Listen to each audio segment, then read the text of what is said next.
you're gonna leave with nothing but a sign. Another evening I'll be sitting reading in between your lines, because I miss you all the time. So get away, another way to feel what you do on yourself, to know and let yourself go. You know you do lose your self-control. There's no end of the rainbow. Turn away, another way to be where you do let yourself go, let yourself go. Is that so what do you wanna do? What's your point of view? There's no party screaming. Do you wanna get out? A handshake with you. What's your point of view? I want to talk to you. I don't wanna get. 'Cause I really wanna stay at your house in a palace in Luxor. But you know how much you brought me all undone. You were ignoring you. I don't wanna know.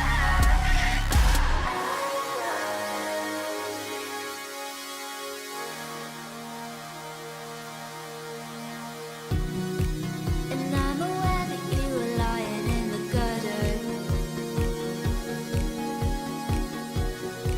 'cause I did everything to be there by your side. So when you tell me I'm the reason, I just can't believe the lies. And why do I so wanna call you?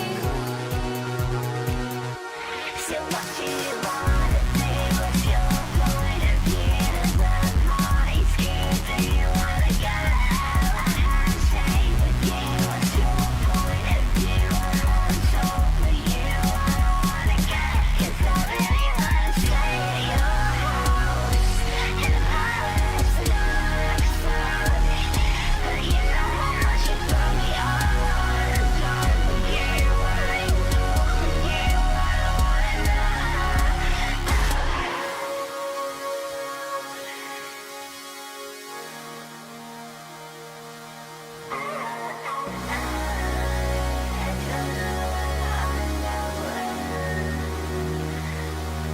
So get away, another way to feel what you did on yourself, to know and let yourself go.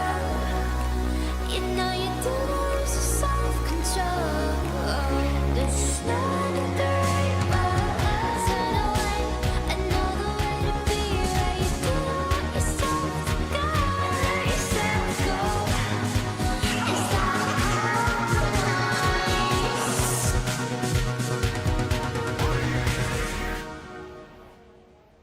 so what do you want to do? What's your point of view? There's no party scream. Do you wanna go out? A handshake with you. What's your point of view? I want to talk to you. I don't wanna get. 'Cause I really wanna stay at your house in a palace in Luxor. But you know how much you brought me all undone. You were ignoring you. I don't wanna know.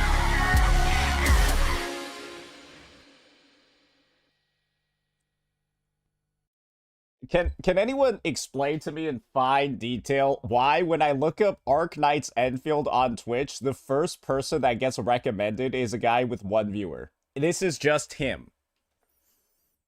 The guy that is the first one recommended on channels, it's just the streamer.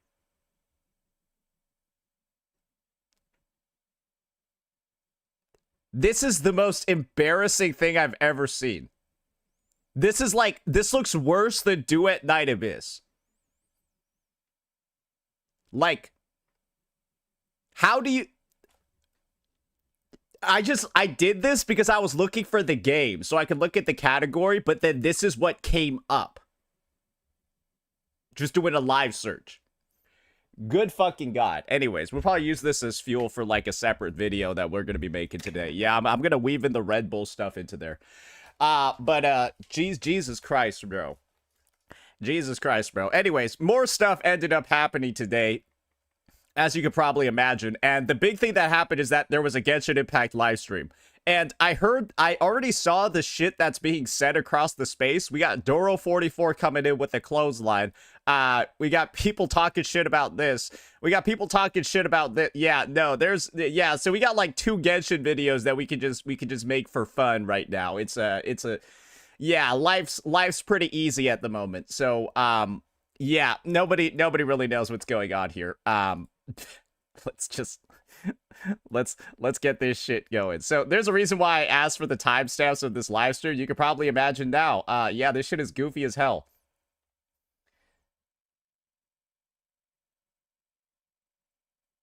Okay, alrighty.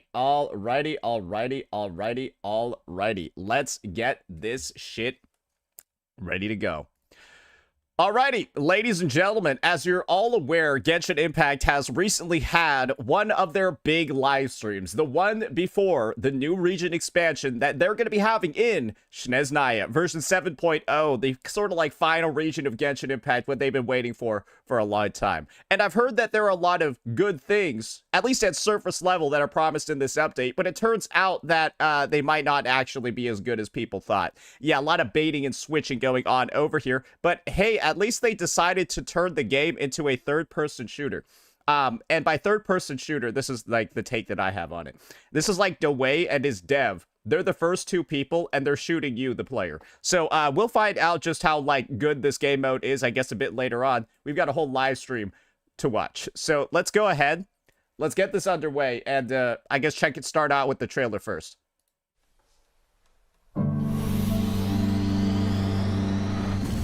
Coordinates located.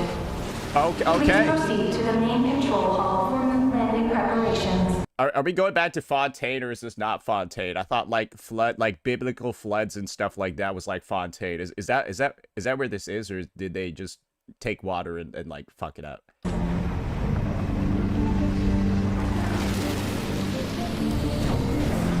Oh, that's a spaceship. Oh no, this game's got spaceships now. Wait, when did they add these to the game again? Like, if you told a Genshin Impact player that they were gonna have spaceships and space travel, I think like in that land they would say you're on cocaine. But like they like I guess they advanced us to like the space age in like one update. Yeah, no, is this Genshin Impact? If you thought the third-person shooter stuff was weird, yeah, no, this is Genshin Impact. That's like, wait, is this like Warframe? Are we in No Man's Sky? I must What the fuck? return to the moon. They are lies. And they really got inspired by Sigillum, I guess. My mission. What the? Are we playing StarCraft? Bro, this motherfucker's a Protoss. Bro, this is a Void Ray. Bro, he's Void Ray rushing. Bro, this motherfucker's Void Ray rushing.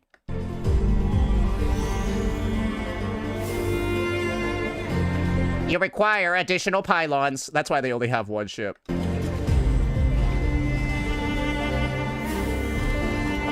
Oh, now... Okay, so they're just ripping off 2 IPs now. It turned from a Void Ray into a TIE Fighter. Did it need to do that?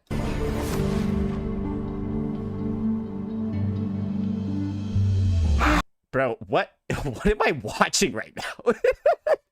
Wait, I'm sorry, was there like an appropriate lead up to this, or did they just get on a fucking spaceship and go? After the Pioneer landed, he began to explore the moon and circumlunar zone. One day, while in the circumlunar zone, he received a mysterious signal from deep space. Bro, was there a way for them to voice this without having the person like in between every fucking word? Like, bro. All I want is to go back home and see what other gifts Alen wanted me to inherit. I really can't go anywhere without running into you two. So this is their other Fatui Harbinger.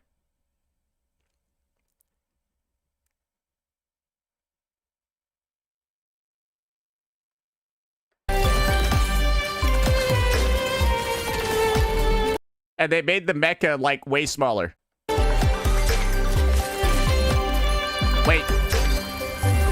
Is she just sitting the entire time? I'm sorry. I feel like I've just seen 4 animations, and she's just been sitting for half of them. Wanted me to inherit. Wait, let's see this again. Running into you two. One more time. Oh, no, that might be her attack chain. That might be the only move in her kit where she's standing up. All right, yep, now she's sitting. She's still sitting. Oh, no, she sat again, except this time it's like, it's just the same animation. All right, and now for the ultimate, she's sitting too. Okay, so we just saw 3 attacks and she was sitting for all of them, and all she did was like a little. All right, cool. So they managed to innovate. All they need to model and rig now is the hand. Yeah, all they need to rig is the hand. She's like Mornier, but not crippled. Yeah, this would be like Mornier, except you still have legs.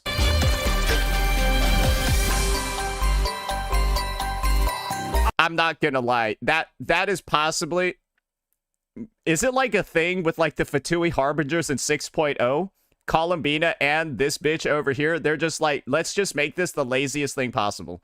Like, let's find out a way to make this, like, the laziest fucking kit possible. Hey, just use the same exact sitting animation and just have different VFX show up. Different particles show up. All right, cool. Our film, A Homecoming, officially begins! The aquarium's closed for the... Huh? A celebration of the entertainment industry? Wait, what is this quest supposed to be? So you're getting the people from Fontaine sit lolly in a skin... in the same patch that you're supposed to go to the moon with Sandrone. No one would choose to sit this one out. This detective costume really suits me. Take this lunar arcanum. Does that count as a prophecy? The reversed moon. This looks like the shit.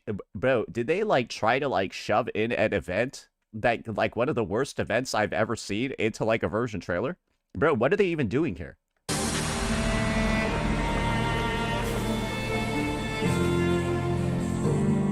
The terminal. They like shove that weird main event thing into like in between like the moon story segments. Has detected the appearance of an unknown individual.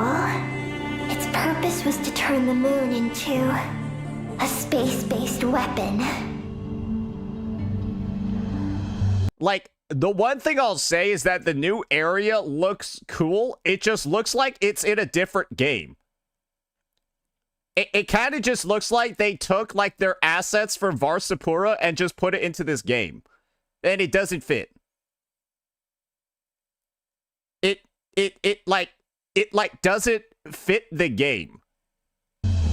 Yeah, it looks like they took some shit from, like, a random AAA thing that was in mid-development and just ported it over to Genshin. I already learned the truth at the moon's core. As for this place, it is the masterpiece of that Dragon Lord of Darkness.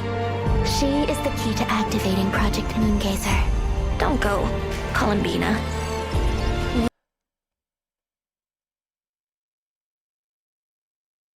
What? Bro, what he's at like a fucking control. I'm sorry, bro. What? Bro, is this Mass Effect? Is this Mass Effect? We knew what This game has not done enough in its first 4 or 5 years of story to justify it turning into a sci-fi space traveling odyssey in year 6. Nah, bitch, you were just in Natland a year ago. How the fuck are you doing this now? This is the most, this is the most unearned, like, advancement in technology, plot, whole bullshit I think anyone's ever fucking seen. Bro, you out here praying to statues, and now you got a spaceship? Bro, you pray to statues for magical powers.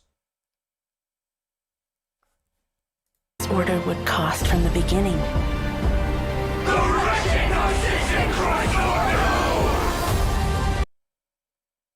Bro, why did that... why did that look like... Wait. Bro, that just looks like a piece of gelatin. Bro, that looks like flubber. Like, like that, bro, that thing looks phallic. And look, yeah, it's just a red tulpa. Oh, they recycled the tulpa from Fontaine. Oh, okay, it's just red now. Columbina is calling for help. The spaceship's our only chance. Project Moongazer. It responded to me. I have a certain feeling about how she views that descender. If what Alen said is true, then I'm about to be born. Yeah. If that's gonna be like the pivotal so this is supposed to be a dragon boss. If call chance. Project Moongazer. It responded to me. I have a So they just they reuse the swimming mechanics in space. certain feeling about how she...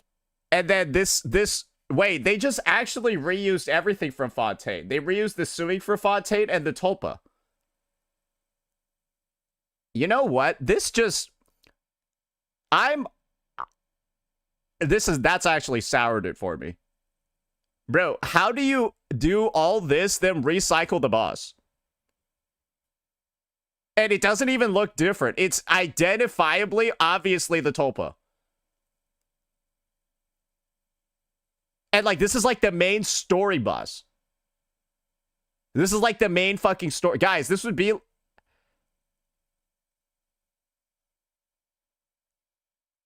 Except this isn't even, like, a side quest, right? This is, like, a main Archon. You're going to the moon, and then you're fighting the boss for Fontaine. And you're also swimming in space like it's Fontaine. She views that descender. If what Alen said is It's a world quest? Oh, this is a world quest.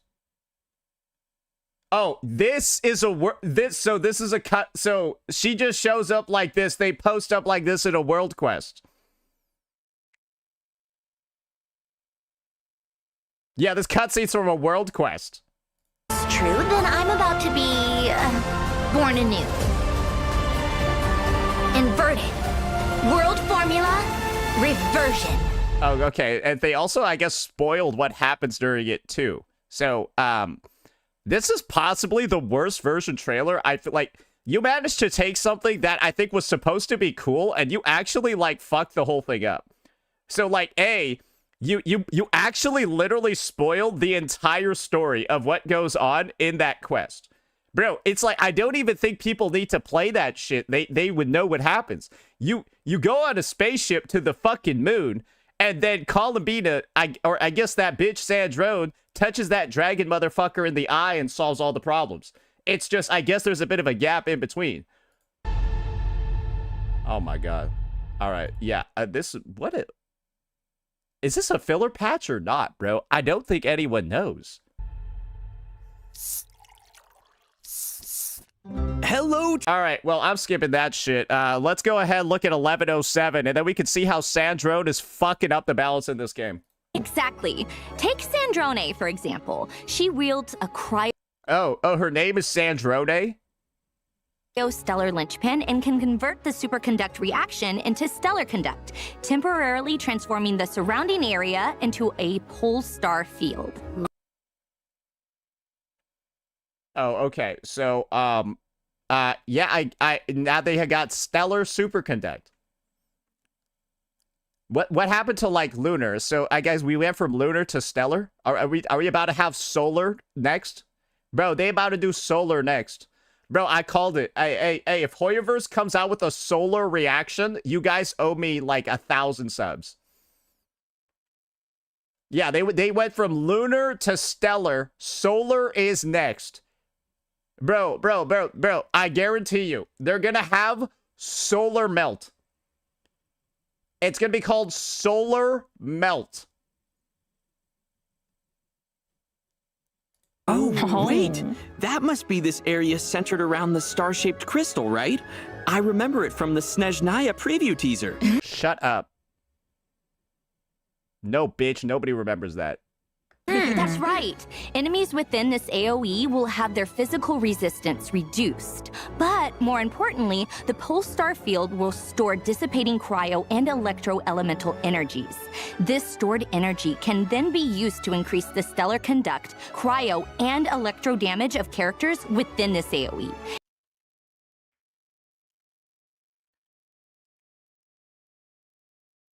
Let me give you the rough translation of this. If you don't pull Sandrone, you're never going to be able to use Cryo and Electro characters together ever again. Cool. In addition, certain characters will gain special abilities while within the pole star field. Oh, so we get buffed, and enemies get less physical resistance. Okay, let's just read this retarded shit over here real fast. When Sandrone is in the party, superconduct reactions triggered by all party members are converted into stellar conduct. And all party members will deal increased stellar conduct damage. By alternating between her charge attacks and elemental skills, Sandrone can smoothly chain her attacks on the field. Additionally, within the pole star field, certain types of damage are considered stellar conduct. So, like, okay, so we're just going to convert everything to stellar conduct damage, and then all stellar conduct damage deals more damage. Great, and to access this stellar conduct reaction, you need to pull the stellar conduct character. And then we're going to have the Stellar Conduct, Stygian Onslaught, and then the Stellar Conduct, Imaginarium Theater, and then the Stellar Conduct, Spiral Abyss. That will be stellarly fucking impossible unless you have Stellar Conduct. Awesome. Great. Are they trying to cancel me?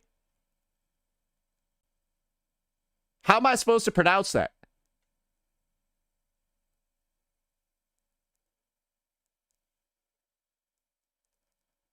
Faio? Faggio? Whatever. Sandrone can direct that's the name of her robot. Okay. I see what. Okay. Great. That's awesome. Awesome.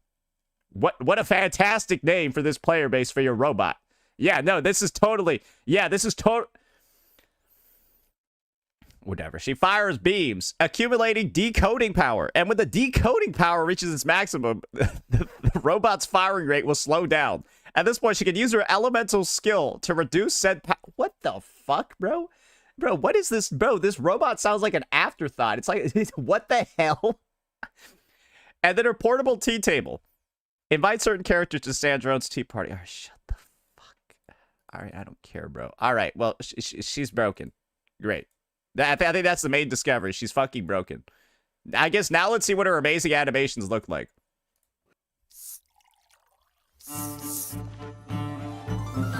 This skirt really wasn't made for weather like this. How in the blazes did Rosalind used to cope? Ha! Why does she sound like so husky?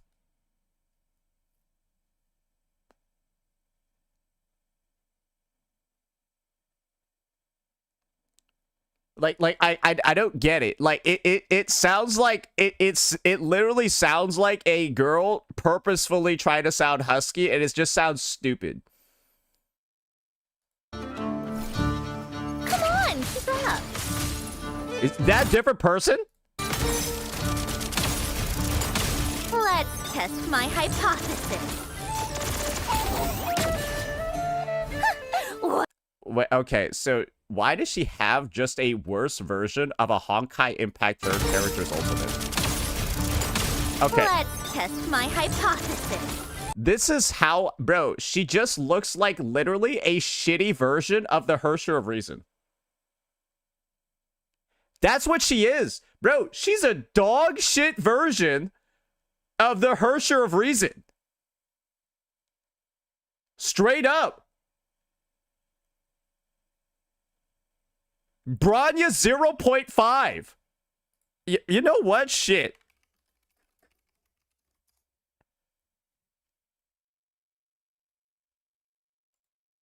Bro, if you guys know Honkai Impact 3rd, right? If you guys know Honkai Impact 3rd, you would know what I'm talking about over here. Let's see if I can just find one clip. Bro, this game came out in like 2016, bro.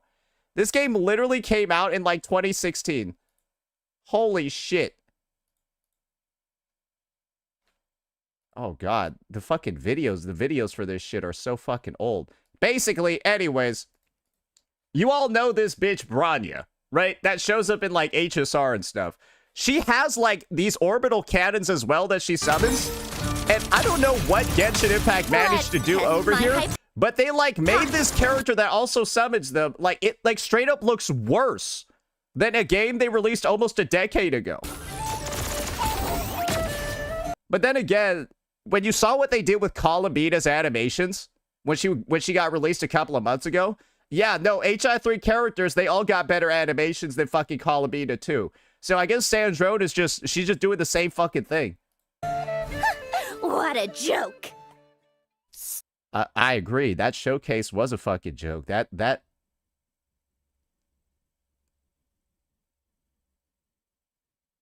Bro, what the all right. Now that you've seen the full... I guess... now that you've seen the full shit over there, let's go ahead. Let me show you what I'm talking about over here.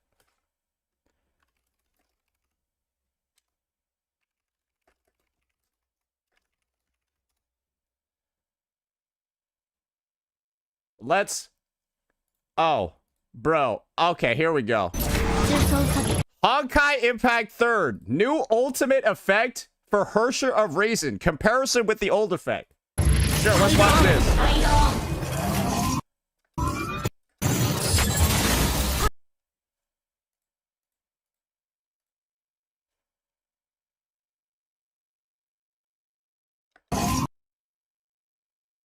It looks better, right?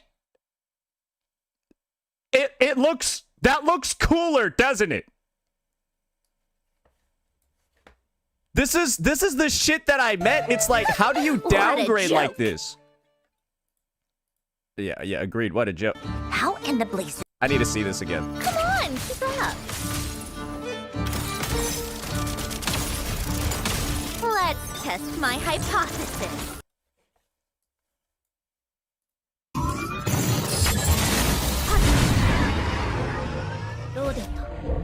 And then this is the upgraded one, by the way. That was the old version.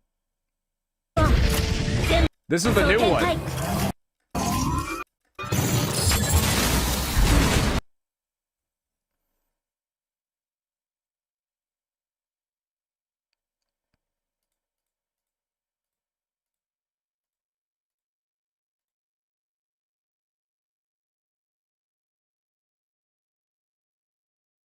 Both look ass.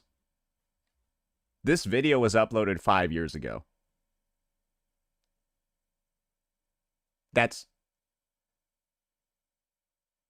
was uploaded on April 22nd, 2021. That's the point.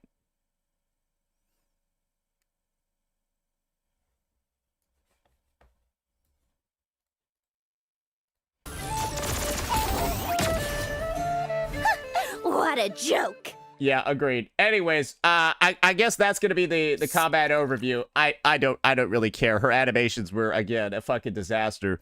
Now let's move on. We got Catherine gives you a T if you... I guess we shouldn't have been so surprised. Oh, but I'll let you in on a little secret. If you turn in your daily commissions to Catherine with Sandrone and the party, in addition to the regular rewards, you'll receive dessert rewards as well. Nobody cares. All right. If you care about that, get better hobbies. All right. 1850. Don't worry. Barbalot will explain the revelations of the lunar arcana in-game. In addition to her insights, each character that visits her stall will also receive a tangible boost to their abilities. Notice how these are all Electro and Ice characters, including ones relating to the stellar conduct reaction. Oh, okay. So basically, it's like we desperately need to sell Sandrone, so we're gonna make it so that every old character is like her best in slot. Just like how they did it with like the Mondstadt units, right? Where they buffed all the old characters. Oh, by the way, you need to go pull Durin. They buffed all the old characters, but by the way, you need to pull Sandrone. So to access these buffs, you need to go pull our newest unit. Bro, that is how Genshin is doing buffs. To access the buffs, go pull the newest unit. Or they effectively don't have buffs. They're not real. For example, after Wriothesley's revelation is unveiled, whenever he's within the Polestar field generated by the stellar conduct reaction, that only Sandrone can fucking make, he'll be able to restore HP more frequently with his charged attacks, allowing him to unleash more enhanced normal attacks. Yaemiko's session. How do they make his gameplay look worse? Bro, he used to have like a satisfying combination where you would hit his 5th basic attack and then that would turn into a charge one, and then all I see him doing is spamming more frequently 1, with 2 his charged into attacks, what the allowing fuck? him to unleash. Bro, his gameplay looks worse. He's now just doing a 1, 2 basic into a heavy. More enhanced normal attacks. What? Yaemiko's Sessho Sakuras are also getting enhanced. You made his kit worse by buffing it, or his gameplay worse. Not only will their duration be extended, but they won't be destroyed after she casts her elemental burst. Plus, when Yaemiko is within a Polestar field, the lightning strikes from her Sessho Sakura will be able to deal additional damage, and that damage is considered stellar conduct damage. In addition, when Chi-Chi is within a Polestar field, her elemental skill will provide the party with a damage bonus to reactions like Stellar Conduct and deal additional damage alongside the active character. She does nothing in her regular form. Like, Chi-Chi literally applies 0 anything to the team in her regular form. And so in her buffed form, she only does stuff in Super Conduct. Bro, like this is the thing. The character's still fucking useless unless you pull Sandrone. And when Sino is within a Polestar field, his elemental skill will allow him to temporarily enter the Pack-Sworn Path Clearer state to deal quick bursts of damage over. Okay, so I guess they're just admitting they had no fucking clue what they were doing designing this character. Yeah, he was supposed to aggravate DPS. I think all I did was aggravate his fucking mains because he was dog shit. For a short period of time. Let's go. Okay, great. Now he can go stellarly super confuck himself then. Oh, these are just some examples of the witches' revelations travelers can look forward to in Luna 8. We don't have time to introduce them all, so be sure to check out the rest in game. I fucking hate these guys. I fucking hate these devs, bro. It's like these aren't buffs. These are ways for you to get Sandrone on your account. They would be buffs if they worked without her.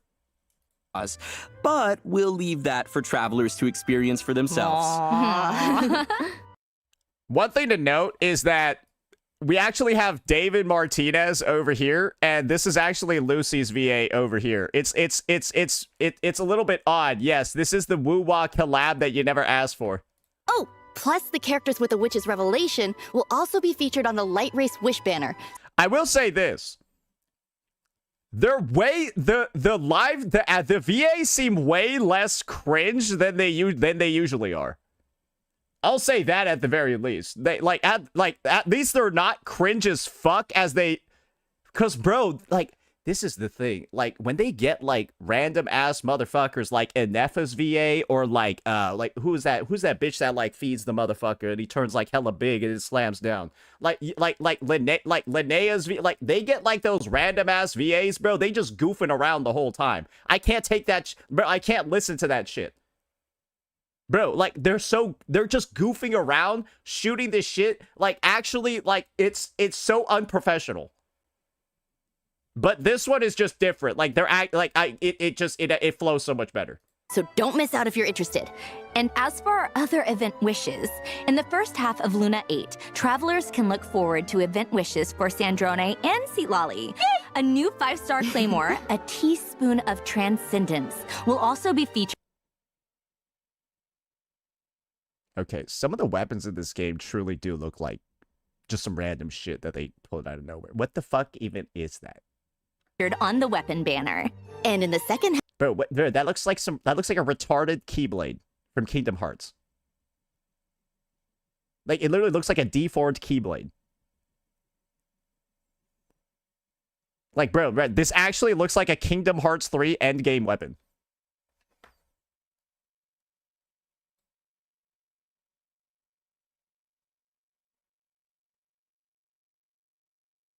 Wait, it actually has a heart on it too. Moon of Transcendence will No, this just look like a key. No, this just looks like a fucking keyblade. also be featured on the weapon banner. And in the second half of Luna 8, we'll have returning event wishes for Columbina and the Raiden Shogun. You wanna know who I bet is necessary on the Stellar Superconduct team? I bet Columbina's a must-pull on that shit. Also, what the fuck is this bitch doing here? Does she even do Stellar Superconduct? What is she doing in this update? Yay, rerun! There is no universe where anyone was that excited to see a Raiden rerun in 2026. Like, there's no... They all four of them got told to say, you have to say, woohoo! When Raiden shows up. You have to. I bet that was mandated by Hoyo. They had to say woohoo here. Because they knew nobody's actually excited about this shit. All right, it's about time for our first break. We'll be back with information on a mysterious new area, so stay tuned. We're not taking no breaks here. All right, we got done with the banners. We got done with the characters. Now it's time for us to take a look at the new map, the moon. Very special adventure. So strap in, everyone, and prepare for launch!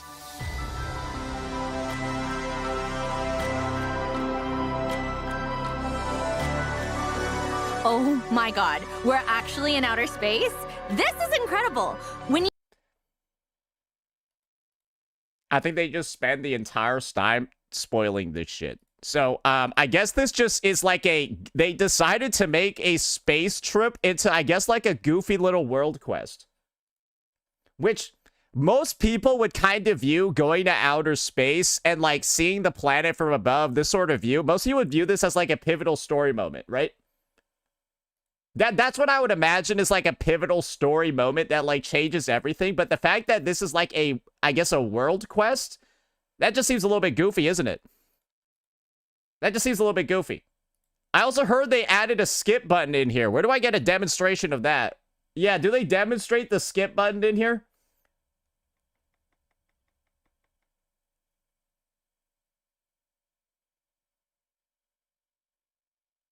They don't?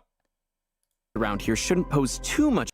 I mean, it's just... Bro, did they actually... Bro, they actually just tell you the whole thing. Bro, they actually just tell you the whole thing. What the what are they not showing here? What do they not show in this segment? What the fuck? It's a 2x button? Okay, let me see the 2x button. Let me see it in action. Where do they show the 2x button? Search for Columbina. Where'd they show the 2x button? Is it like up here? The fact that I could like... Eggy? Yeah, that's another Paimon original. Like, where do they show off the 2x button? 3356? Okay. Oh, I'm skipping a little bit over here. Anyways, I don't really give a shit about them spoiling the moon. This is what I'll say about the moon. The moon looks well designed. I think the fact that there's not that they decided to turn something as crazy as going to the moon into like some date, like you're going on like a double date with your two girls, and you're just like chilling. Like, bro, you just unlocked a spaceship. You're going to space. You went to the moon, and then they just turned it into like a date with you and the girls. Which is, I just personally find that to be like a little bit wild. That's what it got turned into. So yeah, you went from Natland where you were like channeling the energies of like Saurians and then like turning it to animals and shit, and now you're in outer space. It's not that you don't really know the lore. No, I do know the lore. You're just saying some dumb fucking shit to... What do you mean I don't know the fucking lore? Yeah, what were you doing a year ago, motherfucker? You were banging rocks in Natland. You were literally banging rocks in Natland a year ago, and now you're exploring the moon. Shut the fuck up. Like, holy fucking shit. Literally. Anyways, let's check out the 2 new skins. Social. Sometimes. The important thing is, she has a new outfit. Wow, look at all the bows. And the pigtails! That is so cute! Bro, this thing looks like shit. Wait, we just made a big deal about her leaving her house, but doesn't it look like she's wearing pajamas? Bro, what the fuck is this? No. Oh my god, it really does. She even has an eye mask and everything. Hey, Granny was already flustered enough running into the Traveler looking.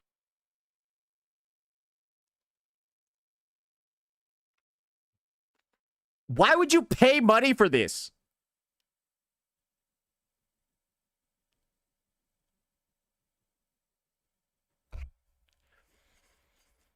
Bro, it's like... What? Bro, it literally... Like, it actually looks like the textures on it are dog shit, too. Like, can we just look at, like, the texture quality and the stuff like that? What the fuck even? It looks flat as hell. Like that. Let's not embarrass her further and leave the rest for travelers to discover in game. I don't know, bro. I don't know. This ain't... If you're I think this looks like shit. Like, legitimately, it looks like one of the worst skins they ever put out. wondering why Granny made the trip to Fontaine, though, it turns out her favorite light novel is getting adapted into a film, and the Like, this outfit looks better.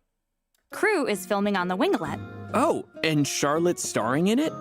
Looks Like, it actually looks like a thematic outfit. The other one just looks like some fucking... It just looks like shit. she's playing a detective. Yeah, it really suits her, doesn't it? But for a hard-hitting reporter like her, I'm sure playing a detective didn't feel too far off at all. That's for sure. The way she pursues the truth is already pretty intense. I'm not going to say that they're both the best things ever, though. But the skins in Genshin have never really been that good. Well, looks like we get to run into a bunch of old friends never on been the that winglet. good. I feel like some fun. Can you tell us what you like about this patch? The moon looks cool. I would say that's it. The moon looks cool, but I guess, like, Hoyo doesn't even want you to, like, try to, like, explore it or, like, be fascinated by it yourself. They just decided to give you the full fucking rundown of... I don't even know why they would do this. Why would they spend, like, 20 minutes going over every nitty-gritty mechanic that is happening there? Times are in store. Oh, for sure. So, Like, you had, like, a spectacle. You actually had something that could be, like, worth getting a bit hype over, and then you turned it almost into an afterthought by over-explaining it. don't miss out, travelers. All right, here's another piece of good news, and it has to do with the quest dialogue experience. I'm sure we've all tried I guess that just means there's literally nothing, like, I guess you're supposed to just spend all 42 days of this update just, like, goofing around on the moon. to speed up the pace of a quest before by clicking through the dialogue, but most of the time you have to wait for a set transition time to pass is this a or skip button? for certain animations to play out before the next line can play. With the habits of different travelers in mind, Okay, so 6 years later. the devs have decided to change this going forward. Wow. Starting in Luna 8, travelers can choose to no longer wait to advance dialogue. A single click can immediately move to the next line. Wow, what a feature. Basically, the pacing of dialogue progression is now something you can control. Wait, that's actually awesome. So it's not a skip button. You can now just, I guess, like, press through the dialogues faster. Okay, so basically you're saying if I install an auto clicker that's fast enough, that will be a skip button. Is that what you're telling me? If I just invest in an auto clicker that can, like, time itself to get through all of your stupid ass goofy intervals. Oh, and we should also mention that the Sunny Summer Fontanalia event story is permanent as well. So travelers can play through it at their own pace. Well, that's I not feel bad. like we keep mentioning the winglet, but Okay, so I guess they're just gonna spoil this entire fucking event too. Oh, awesome. Oh, it's not really an event. Or it's not really a story. I guess it's just a bunch of mini games. I guess we can see what's going. Located there. All right, this looks retarded. And the night. She looks retarded. The farther it flies, the higher the... Nobody. Okay, great. Now we get to go play anything except Genshin. Now we got Sniper Elite. And now we got Sniper Elite in Genshin. Travelers can also... Great. Now I can pretend to be American Sniper. Except I'm in Fontaine, so I'm French. So look forward to the return of another dance event. Oh. Why did she do that?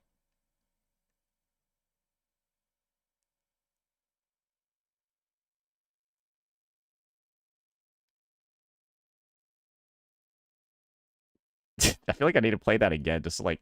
Of another dance event. Over in Natland with...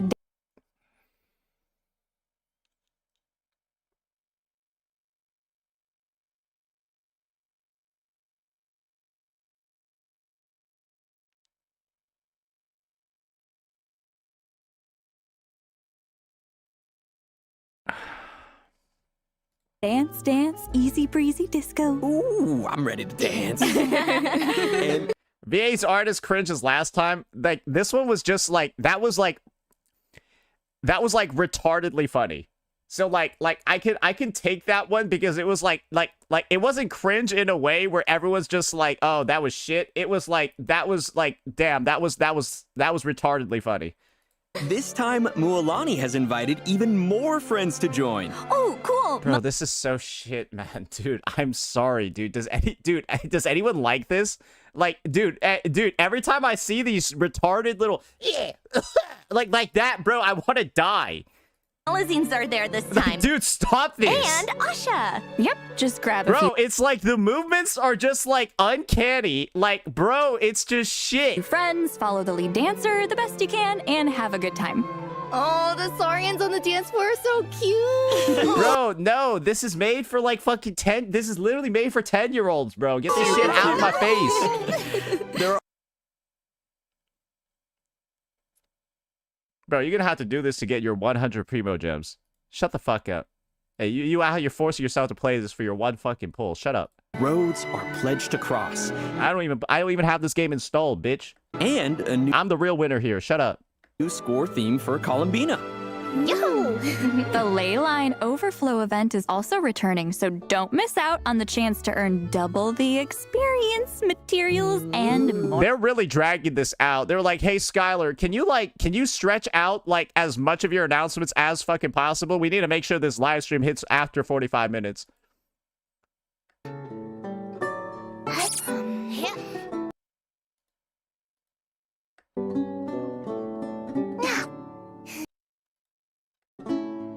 What the fuck was that? Wonderland. Let's take a look.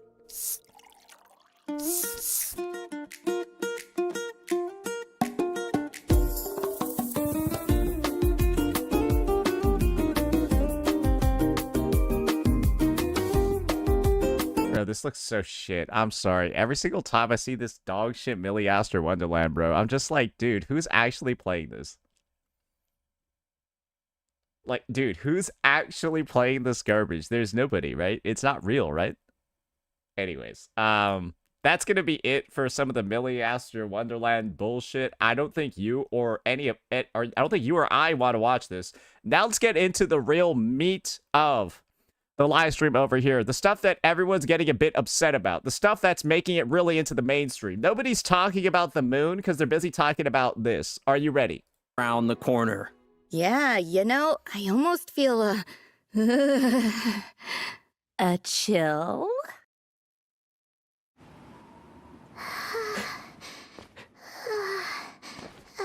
Paimon. War is coming. So Paimon dies. That's good. This is no time to rest on our laurels. I'm going to say something y'all aren't going to like. This looks like Duet Night Abyss's starting area.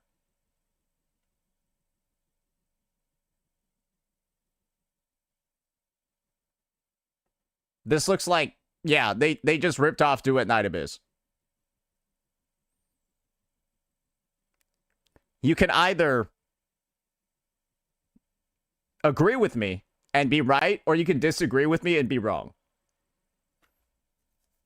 This looks like Duet Night Abyss's starting area. We must remain devoted until our banner flies high and the dust has settled. But the snow grows heavier even as we speak. How much time do we and the people of Snezhnaya have left?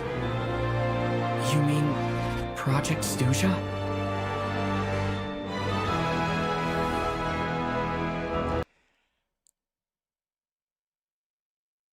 Yeah, so remember what I said about this looking like Duet Night Abyss's Area 1? Yeah. It looks like that plus Bellabog. Yeah, no, it actually just looks like they took Bellabog from HSR.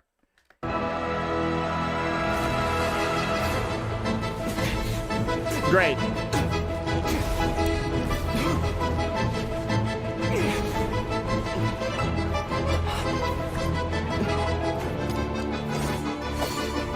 They also copied Santa, too.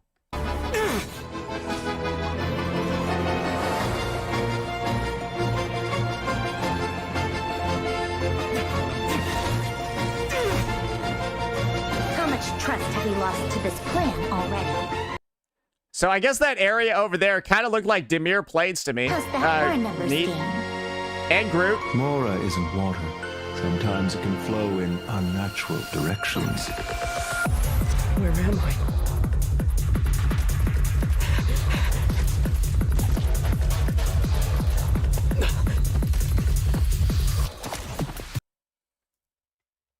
So the funniest part to me is that they ramped it up, right, with kind of like this psytrance beat, and this was, you know, and like that trumpet, right, and you thought like this shit was about a bang, and then they show you like this fucking dog shit, like garbage ass third person like gameplay that looks like it was from like 2010, bro. Like straight up, the gunplay in here looks like Fortnite's first beta. Like this was like Fortnite's alpha test. Gotta get back to Paimon. This has been entirely unconstructive. Agreed. How about some answers for once? Yeah, like why is this game a third-person shooter now? How about you answer that fucking question? Silence! Your Majesty, today's outcome as expected. Why do I feel like this guy's design is racist?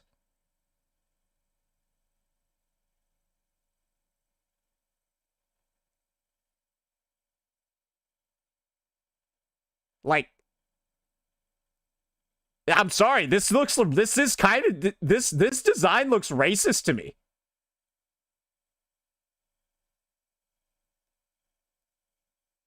They nerfed his nose.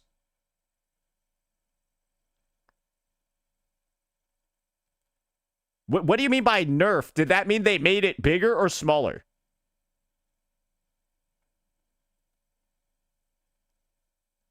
Smaller. It was longer before. I find that hard to believe. I find it hard to believe it was longer before. Bro, why, dude? Why does he look like this shit? Your Majesty, today's outcome as expected. A tomb and birch trees. That's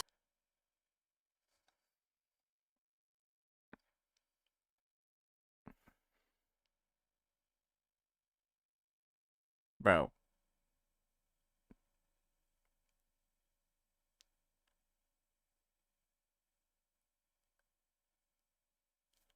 I feel like we've kind of already seen this 500 times. I just hope that Hoyo's iteration of it isn't some dog shit. Because guess what, guys? The crazy thing about anything that goes on in Snezhnaya, people are gonna have to draw comparisons to what happened in the Roya Frostlands. And this over here just gives me, obviously, right, like the vibes of that Roya Frostland shit that we got from 3.1. And then obviously a bit of Frozen 2, right? A bit of Frozen 2. Star's final tokens of affection. That which I set in motion, I shall see to an end. Okay, so, like, great. We're still a little bit mystified about her. So I guess the main thing about this one is that this patch, bro, I don't know what this whole moon adventure is, like, supposed to be. Like what, you're going to the moon for, like, a quick little vacation, then you're coming back down to go deal with stuff in Snezhnaya? I don't know. It's, like, whatever, like, I get what their vibe is, like, supposed to be. I get, like, what they're trying to do. But, like, holy shit. How do you just turn this into just, like, a side quest and not, like, the next level for the game?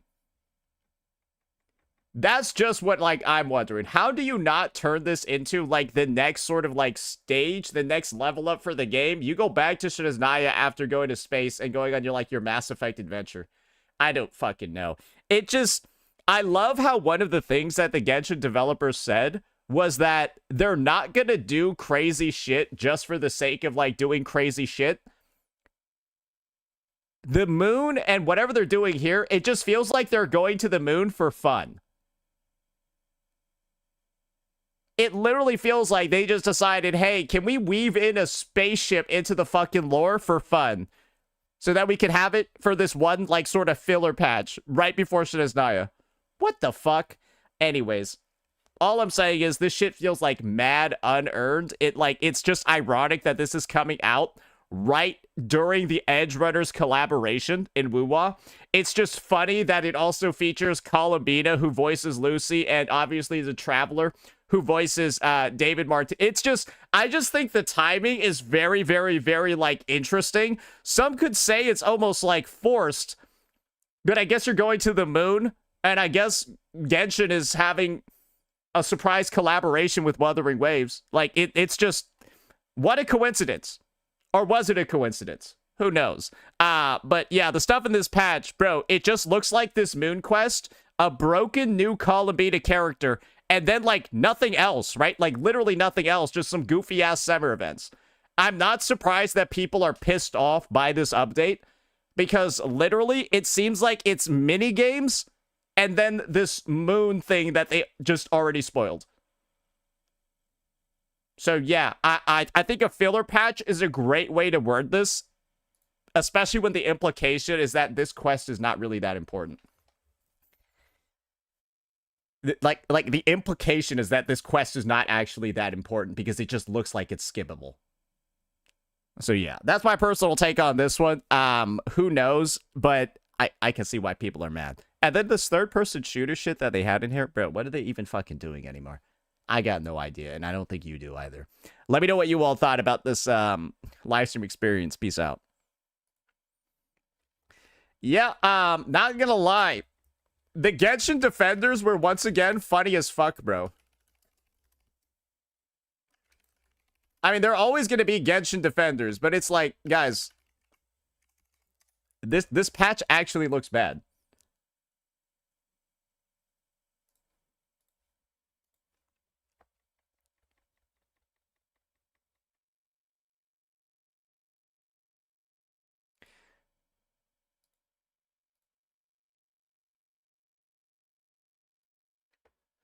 Wuthering Waves is bringing an official panel to Anime Expo 2026.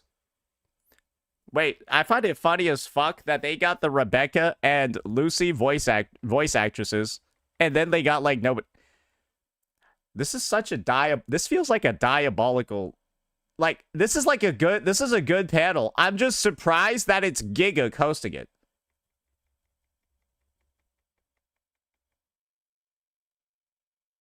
I'm just surprised it's Giga hosting it. It's a good person to host it, though. Yeah, he's a good guy to host it.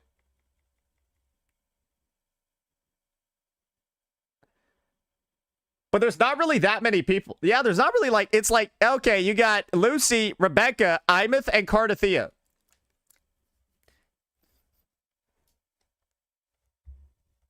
Why'd they choose this picture of him? Gart looks so depressed.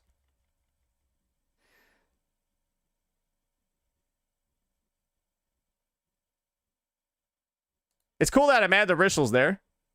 They should have brought Shisa's V8 there, even though she won't talk.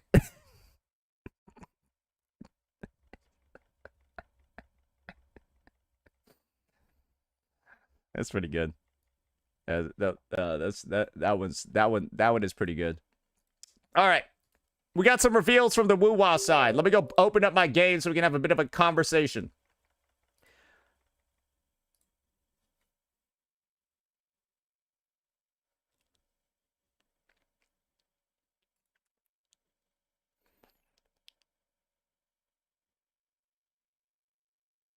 Stop defending bad writing. ZZZ shows Woo-Wah how it's done. Yeah, no, that was, I can't believe that was 6 months ago, bro. That's a little bit crazy.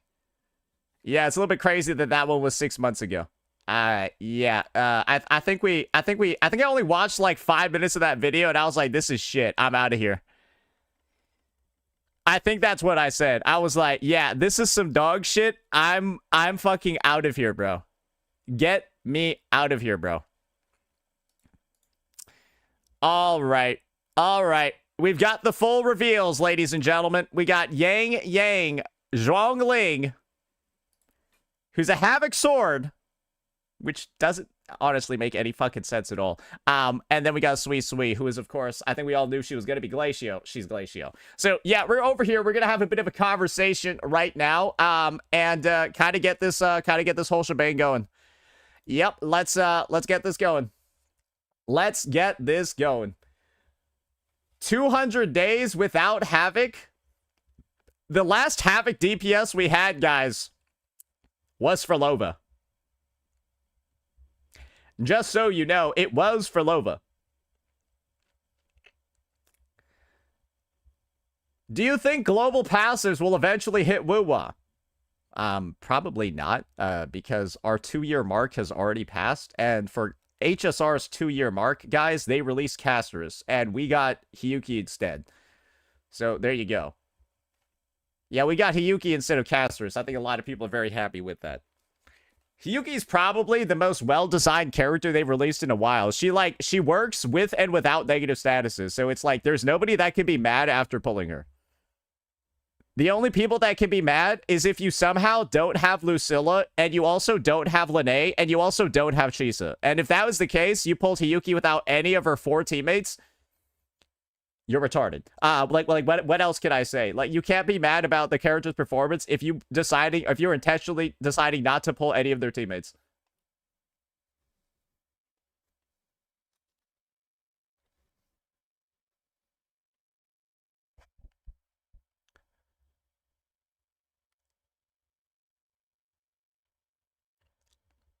All right. Sorry, my game had a restart. Kuro Games decided to push out, like, another fucking patch for some fucking reason.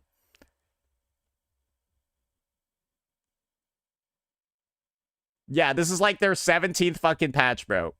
This update. I remember when they used to have a patch every day. And so I'd have to, like, spend 5 minutes restarting Woo-Wah every fucking day. It was actually annoying. It was, like, actually, legitimately, noticeably fucking annoying.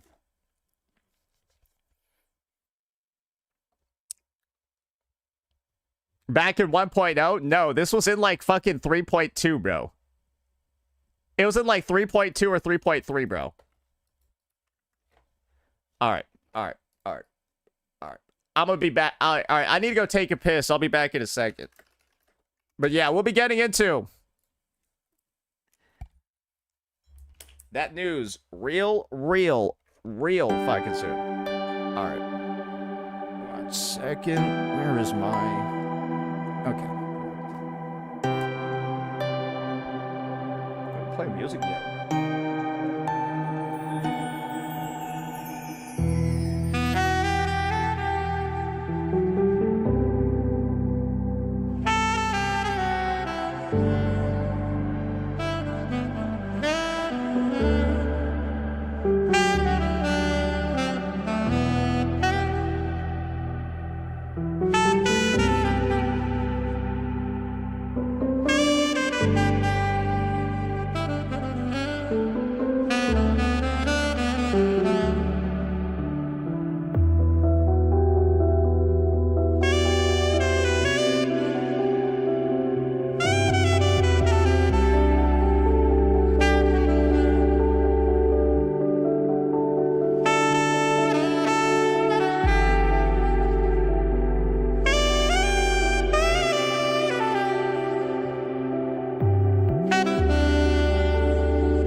We're back. Let's get this going. Let's get this going.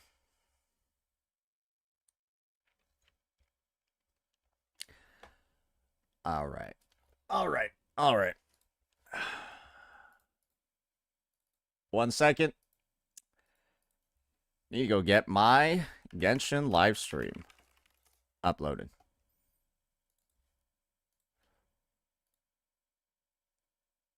My bad. I should have done that before I dipped. Did you wash your hands? Yes. Dave the Diver collaborated with Wuwa? What the fuck? They put Rover in the game? I don't even know what Dave the Diver even is though, so like, yeah.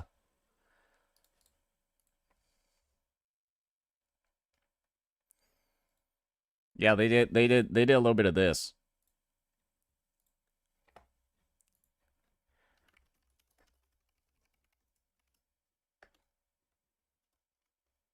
Yeah, they did a little bit of that. Are you just allowed to do that? 2.1 fishing event is based on it. Oh! Oh, maybe that's why then. Yeah, the fish are over there. Oh, okay. All right. All right. All right. Oh, that's cool then. That's cool then.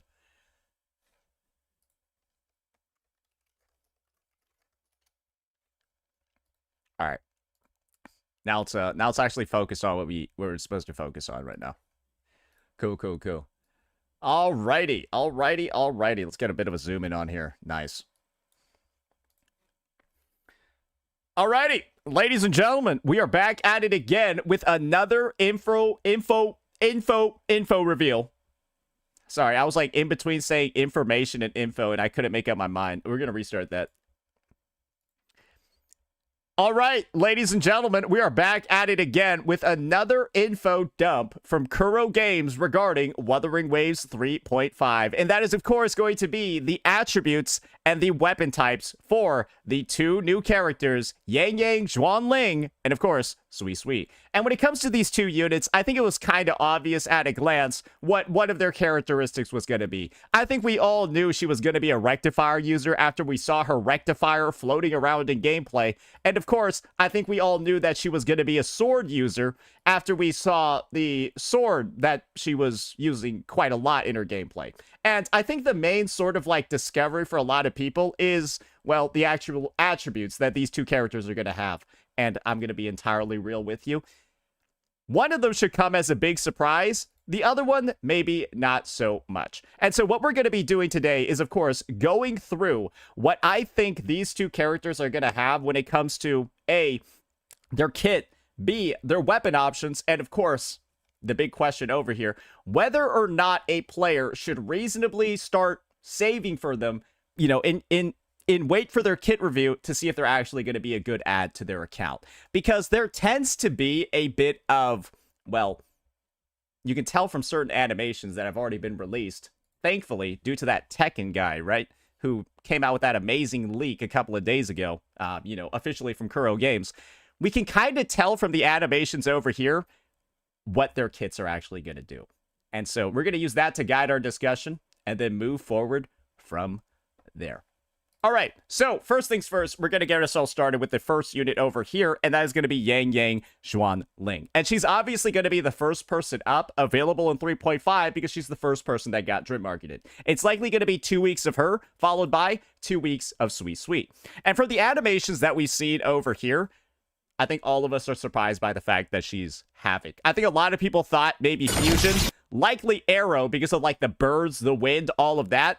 But no, ladies and gentlemen, she is Havoc. Yeah, I don't think anybody saw that shit coming. But what's clear is that from the rotation that we've seen and the animation quality that she has and the rotation length, she's a DPS. From the stuff that we saw over here, it takes her like close to like 11, 12, 13 seconds to get off all of these attacks. And if you think this is a sub DPS, if you think this is a support, I don't know what to tell you. Like, does this look like a sub DPS? Does this look like a support to you? Does this look like, or does this look like a DPS's kit? I'm gonna go with the assumption that she's a fucking DPS because she's flying around on swords in the air and then like summoning birds and shit, and they're like hitting the enemy.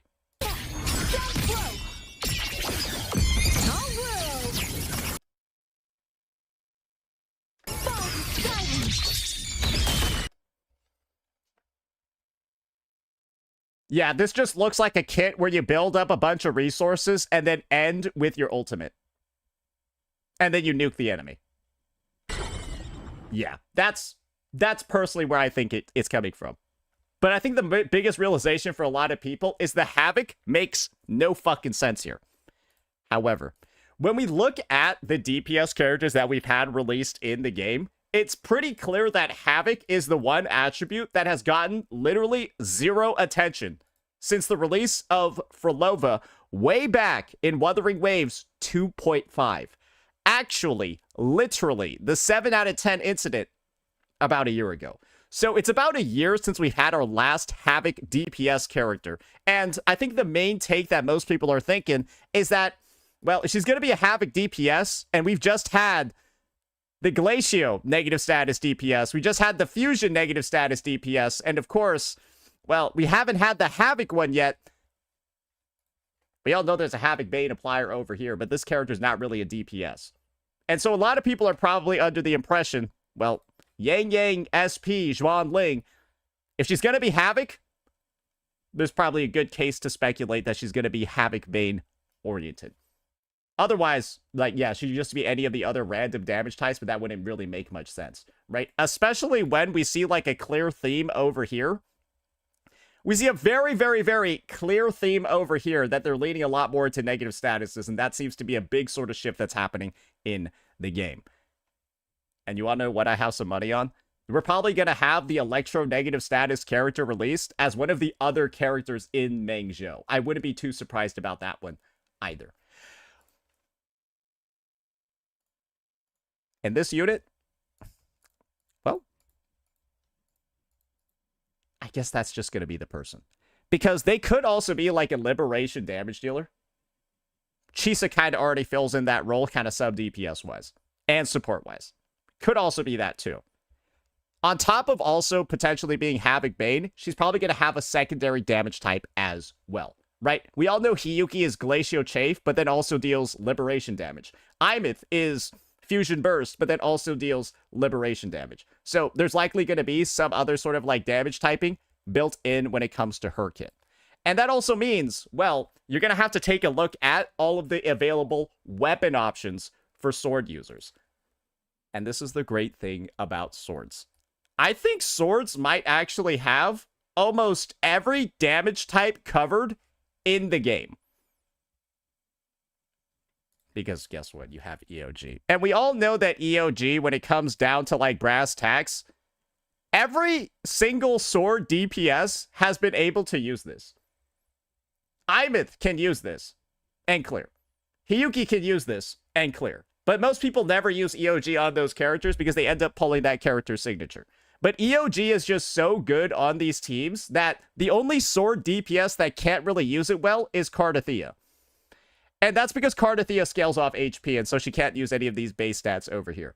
So, yeah, that's the only character that can't use this is the one that benefits nothing from the weapon's base stats, and it benefits nothing from the weapon's stat effect. So that's why Cart's like the only DPS that can't use it.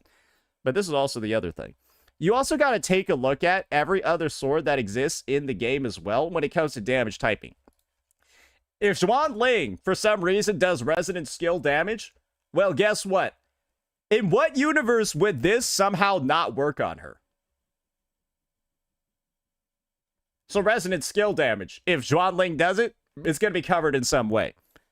Basic attack damage. She's not going to get a full buff from this, right? Well, you can get up to 60% basic attack damage. Wait a second. Oh my god. Yeah, you can get up to 60% basic attack damage. Or sorry, 30% over here. Sorry, I was looking at it at R5. That's there as well. This one's pretty dog shit. You're probably not going to want the ER from this thing, but it exists. I don't... Maybe she'll use Laser Shearer, but this would be the most brain damage thing I've ever seen. Maybe she's a Laser Shearer user. Who knows? But as you can see, right? you've got 3 main options. This one gives you heavy attack. Casting Echo skill within 10 seconds after casting an intro skill or a basic attack grants 1 stack of Bamboo Cleaver, which gets 30% heavy attack damage. I think every person in the game can activate this. Yeah, I think every person can at least activate the first 30% heavy attack damage effect. Oh, and I guess it buffs Echo skill teams in the backgrounds too. So that's like already there. You got Resonant skill, and you also got basic. The only real sort of like damage type that isn't covered here, guys, is Liberation.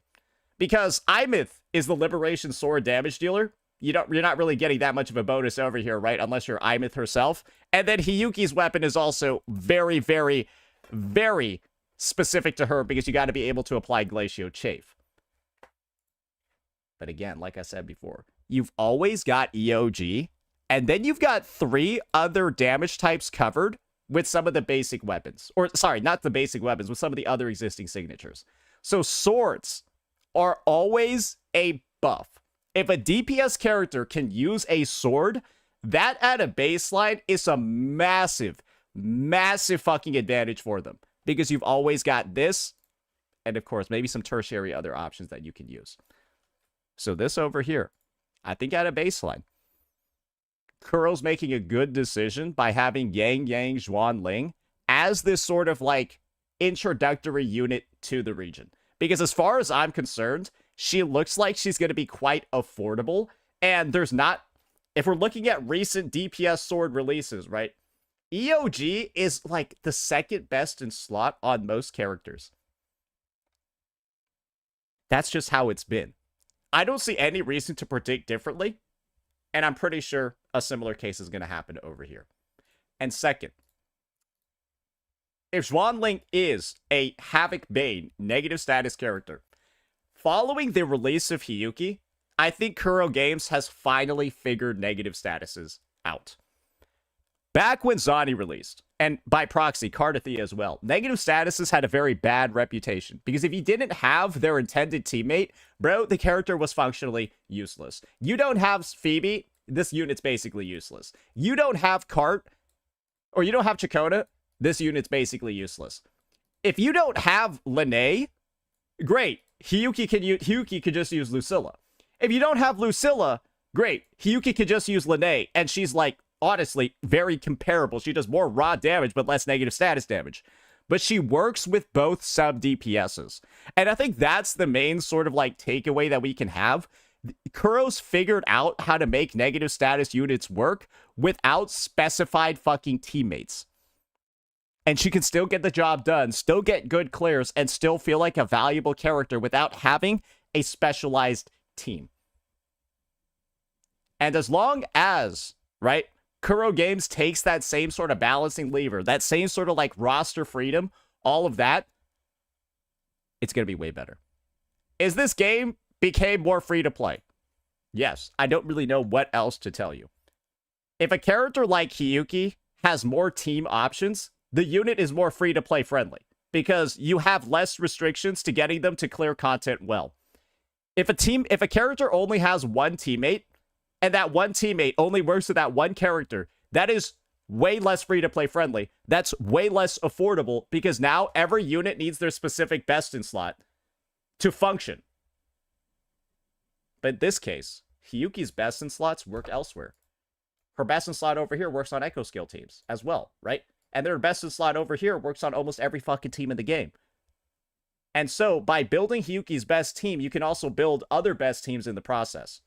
And hopefully Yangyang Zhuanling will have a similar sort of like balancing in her numbers, balancing in her teammates, so that as you vertically invest in her team and stuff, you end up investing in others as well. And that would be the hope.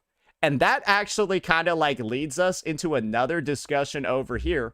And that is going to be centered on, well, the other teammates that Yangyang has just by being a Havoc character. And these are some of the nice little bonuses that Yangyang is going to be coming with. Havoc is both a bad and like a good attribute. Main reason being that Havoc is one of the only attributes with a, like, very, very, very free-to-play sort of friendly buffer like Danjin. Danjin comes equipped with an outro skill that is less than of every other character in the game at only 23%, but it's just to all Havoc damage. And so regardless of what damage type Yangyang is going to be doing, Danjin should always be able to buff at least part of it. Because this is the really crazy thing about Havoc Bane that I haven't specified yet. Havoc Bane doesn't actually deal damage. Yes, Havoc Bane, all it does is reduce the target's defense by 2% per stack. So Havoc Bane in itself simply makes your regular attacks deal more damage. And so having an amplification, a general one on top of it that doesn't specify a damage type should, by nature, be pretty strong because you're combining it with defense reduction. And so unless Zhuan Ling has some sort of way to, like, turn Havoc Bane into, like, its own DOT or some shit like that, then, like, yeah, this is even, like, more synergy over here. That's a buff that only Havoc has. And by proxy, Arrow, but you would have to use Alto, who's a piece of shit. Danjin is way better than Alto because on her S6, which most people have by now, she also buffs the entire team attack by 20%. Combine this with the Moonlit Clouds or some other stuff, right? Great, you got like a 45% attack team buffer. 45% team attack team buffer, right? That then goes into and then amplifies your Havoc damage by 23 additional percent. So that's looking pretty good too. However, she's also got basically every other damage type in the game covered by some type of buffer as well. Except Resonant Skill. Resonant Skill is a little bit fucked, but... Oh, sorry. No. Havoc's also a great attribute if you're a DPS for a couple of reasons. Let me explain this. Let me explain this in great detail for you really, really, really quickly. Havoc has the amazing pleasure of being able to buff basically every single damage type in the game. Rosia buffs Havoc and basic attack damage by 45%. Cantarella buffs Havoc and skill damage by 45%. Frolova buffs Havoc and heavy attack by 45%. So the only one that doesn't seem to be covered here is Havoc and Liberation. But then great, you have Linnae who's just going to provide 40% by herself. So functionally, it seems like every possible damage type that Zhuan Ling could be is covered by a premium outro. As well. That's a big advantage to have as a Havoc DPS. No matter what fucking damage type you are, you should be able to get a strong buff on her. Assuming you have some of the older limited Havoc units.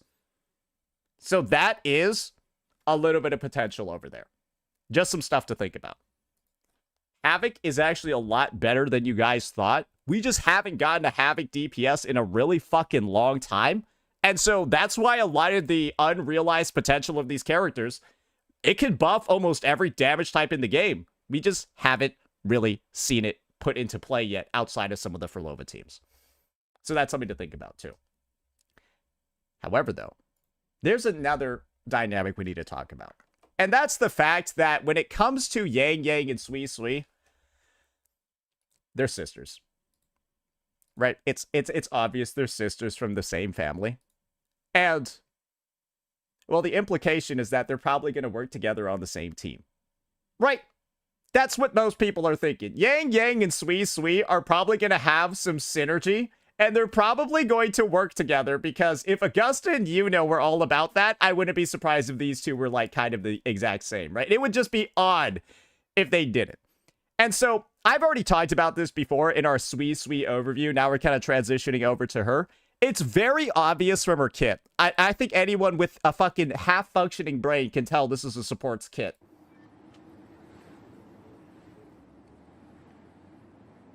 Yeah. I will say her, bro, she got some cannons. Bro, she has literal cannons compared to Yangyang. It's crazy.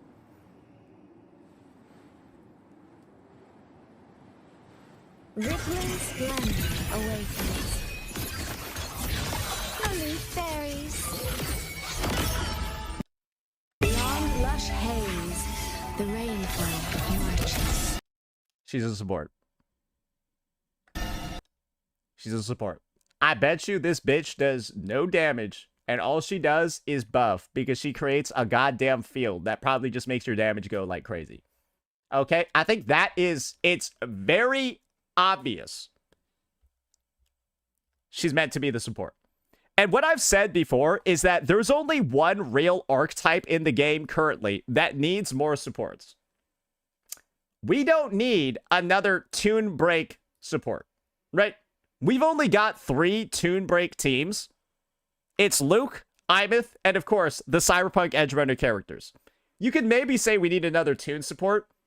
Probably not, though. I feel like we're already adequately covered with what we have right now with Mornier. You could say we need another Echo Skill support. Echo Skill healer. That could definitely be like a thing, right?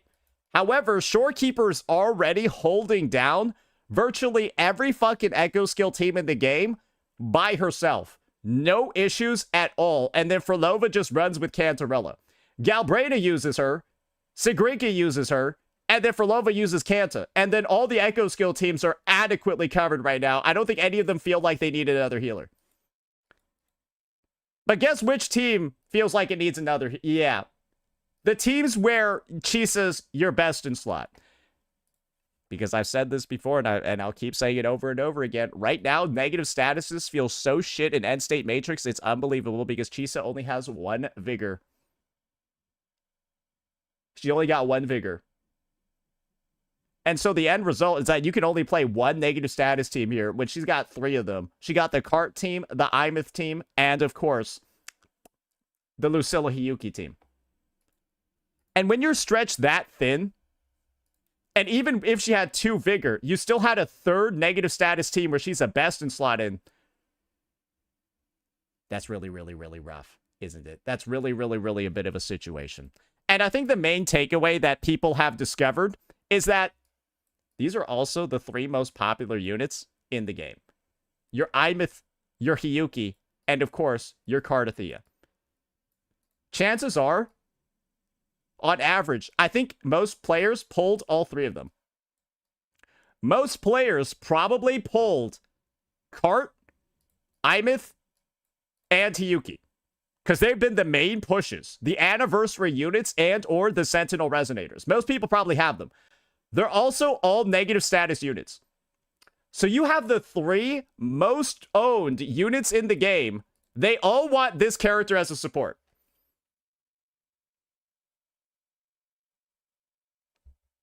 You can kind of see how people are probably getting stretched thin, right? Most importantly, Chisa getting stretched thin, trying to support all 3 of these teams at once. And so it's kind of obvious, right? The archetype that needs the most help is negative statuses on the support side. And this is clearly a negative status-centered unit, right? Clearly a negative, or sorry, not a negative status-centered unit. Clearly a healing support-focused unit. And chances are, you would assume that she's negative status as well. Because for her to work alongside her potentially negative status Havoc Bane sister, she'd have to have some interaction with negative statuses. And it also happens to be the biggest hole in the goddamn roster that we need filled, that we've needed filled basically ever since Hiyuki came out. And of course, Denya alongside that. And then we tripled the number of negative status teams in the fucking game. It's a rough situation, right? And, well, the best part about all of this is that because she's a rectifier user, and she's a support, this is probably going to be also one of the best free-to-play units in the game. And I'm going to say this as a rough estimation. I think she's going to be like 30 times more free-to-play friendly than Chisa, because probably all you're going to need to pull is her. Because we've seen it before already, ladies and gentlemen. We saw it with Mornier. We saw it with Shorekeeper. We see it with Bu Ling. We see it with Farida. Chisa's the odd one out. If you don't have Chisa Sig, she feels like half a character. Not gonna lie, you really want her Sig. But a Mornier without her Sig? She feels fine, bro. Who cares if Mornier doesn't have her Sig? Shorekeeper without her Sig? Who cares if she doesn't have her Sig? You're just fine. You want to know why? because you're just gonna be able to use variation, ladies and gentlemen. There's no reason to even like discuss almost virtually any others, like virtually any other options in the game. Variation, with its ability to restore up to 60 concerto energy and provide amazing ER stats. The only situation where we're maybe a little bit fucked is if her buffs are like dependent on her attack. And if that's the case, Suisui's buffs like scale off of her attack and you need like high base attack to get her stuff going, then maybe you're a little bit cooked, right? Maybe you're a little bit fucked. But at least from what we've seen, these support units typically tend to like scale off of ER. And Kuro had a fantastic opportunity to fuck players up by making Mornier not scale off ER, make Discord useless, and then, of course, make her signature super, super, super necessary. A bit like Chisa, right? But they didn't. And so, well, I think you're all having the same sort of thoughts that I am. You're likely going to be able to just pick up a copy of this character, much like you did Mornier. Much like you did your Chisas, or sorry, not your Chisas, like your Shorekeepers. You just pick up a copy of the character, S0. You don't even think about pulling the weapon. You stick a concerto weapon on them, and then you go about your fucking day, and you have a good life. Chisa, unfortunately, wasn't the character that could do that, because on her release, if you didn't pull her signature, she was worse than Arrow Rover in her only team. She was a downgrade to Arrow Rover in the cart team. Chakota team, if you didn't pull her sig. But that's likely not going to be the case for Suisui, or you would hope. There's also this other possibility out there that, like, some people have been throwing it around already. What if she just uses this piece of shit? I don't think so, because to activate this, you need to use a Tomb Break. Yeah, yeah, that's rough. I don't think so. It also grants just a basic attack damage boost. It does nothing for your supportive abilities. This literally is like a DPS thing. It's like a pseudo DPS thing. Everyone can cast it. Great. It's awesome that everyone can cast it. All this does is give personal damage buffs. Like in what universe would, like, did you guys even like read this, or did you just look at the ER stat and you're like, oh wow, it gives ER, it must be a support? Yeah, bro, the 12% basic attack damage is gonna change everything. You're right, this 12% attack and 12% basic attack damage is going to change everything, guys. What, like, you just have to know, like, at least basic numbers in this game, and you would know this shit is useless. Like, you just saw a variation on the screen, and you were like, you were suggesting that because they're both ER? Anyways. I'll put money. Hey, if she ends up using Bow Saw and Astrolabe, bro, I'll give 10 subs to myself. I don't think she's gonna fucking use that shit. I think it's gonna be her Sig or Variation, and you're probably gonna want to use Variation. However, though, we do need to just take a look at some of the existing rectifier options just to truly be 100%, right? Because you might be in for a couple of discoveries. A couple of them. Namely being this. If Suisui's resident skill heals, she might be able to use this. You never know. She might be able to use this. However, part of me is thinking Suisui's resident skill is going to be intentionally designed to not heal, so that you don't run into any situations over here. But other than that, these are all DPS. These are all like DPS-oriented fucking rectifiers. Literally, all of them, except for Shorekeeper, is like sub-DPS or DPS-coded. And then it's variation. So yeah, we'll just have to see.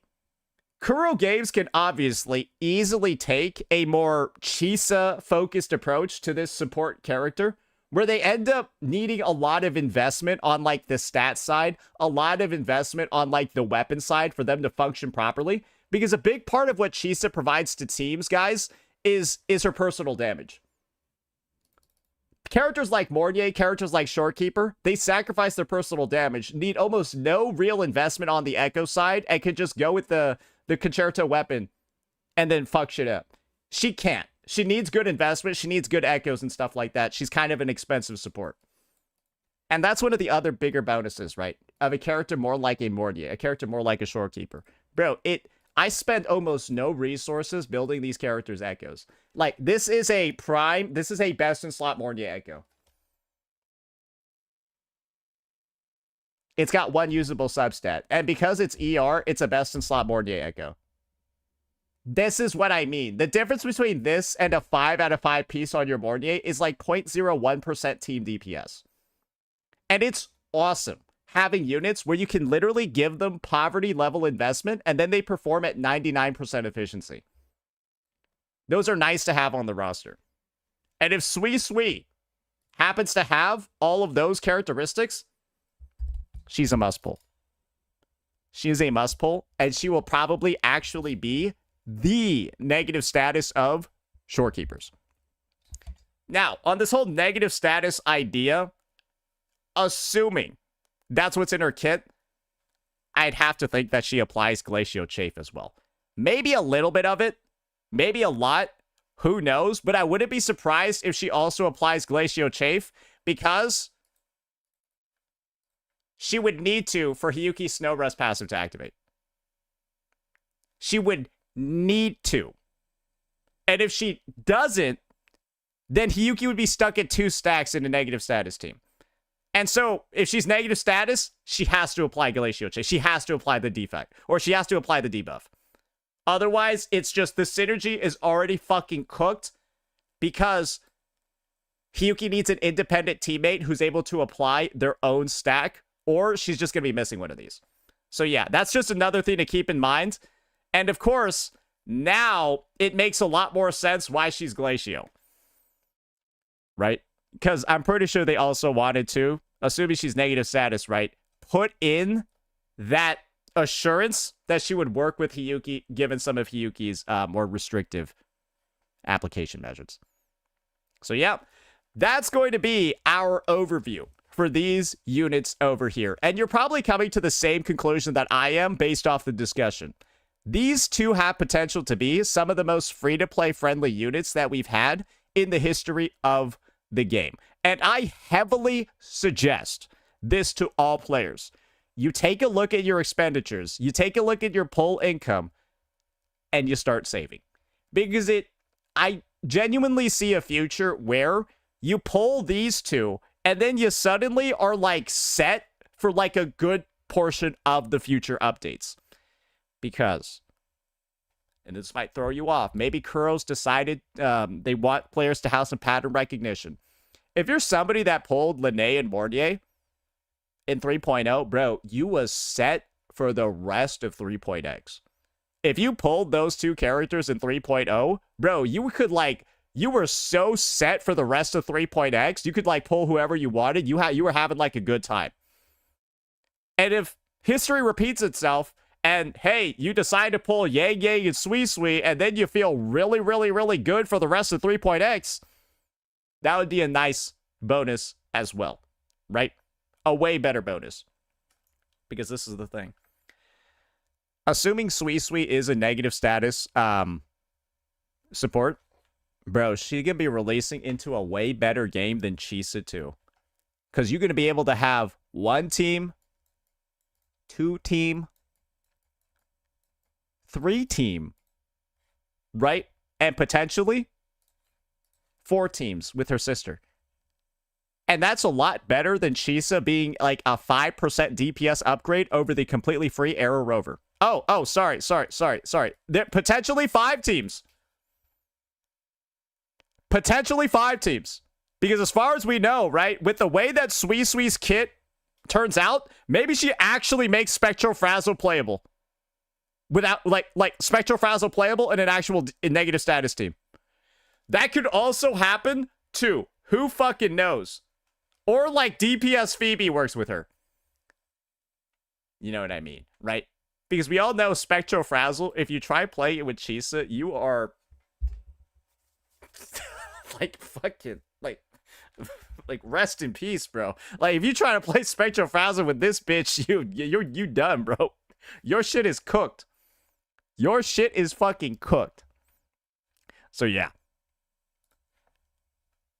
What's clear is that negative statuses are something that Kuro's been focusing on a lot more recently. Would not be surprised if these two characters lead that sort of stuff moving forward. And their place in the meta is so much stronger than what it was a couple of years ago. Or not even years, a couple of months ago.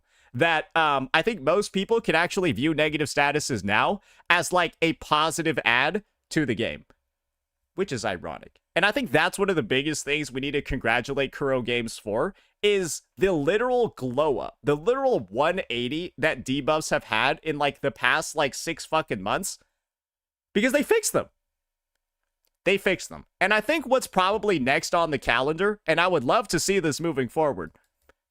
No, you could, I'd love to see them rework Kart's kit, and I'd love to see them rework Zadi and Phoebe's kit. Like, I don't even think people would be mad at this point if they kind of reworked both of these two characters to make them less reliant on their teammates and like just more like Hiyuki. And would anyone care? I don't think anyone would care if they just made these two units more like fucking Hiyuki. Right? It's not hard. It wouldn't destroy anything, and more people would just end up pulling them later because you'd have more teams to play. So yeah, that's my personal take. And of course, I think it's, when you look at the stuff surrounding this game, you can kind of tell what's going to end up happening. My personal advice is just make sure if you're going to pull one unit across this patch and you had to only choose between one of these two, because of her potential insane free-to-play value, I'd go for her. Because if you could just get her up and running on a variation and hobo gear, you're going to be having a great time. So yeah, I would say if you only one person to choose, I just spilled coffee, but now you know. If you only have one person to choose, go for her. That'll be it for this one, ladies and gentlemen. Let me know what you all thought. Peace out. You know, there's worse thing to spill than coffee, right? There's worse things to spill than coffee. Because I don't put any, like, sugar in it. It's just, like, black. So, like it can't be, like, that bad, right? It's just coffee. All right. I need to go get some paper towels. Son of a bitch. Oh, my God. Oh, it's dripping. All right, give me a second over here. Sorry, guys. Yeah, I'm gonna have to. You understand why I had to turn that shit off? Yeah. No, we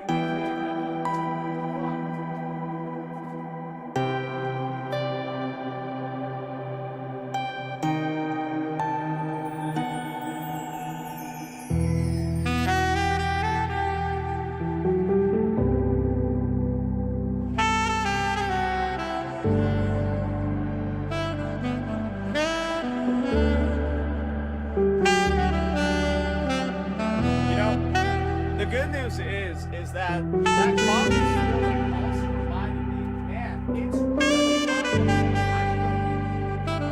I should turn on my air This is actually a positive thing.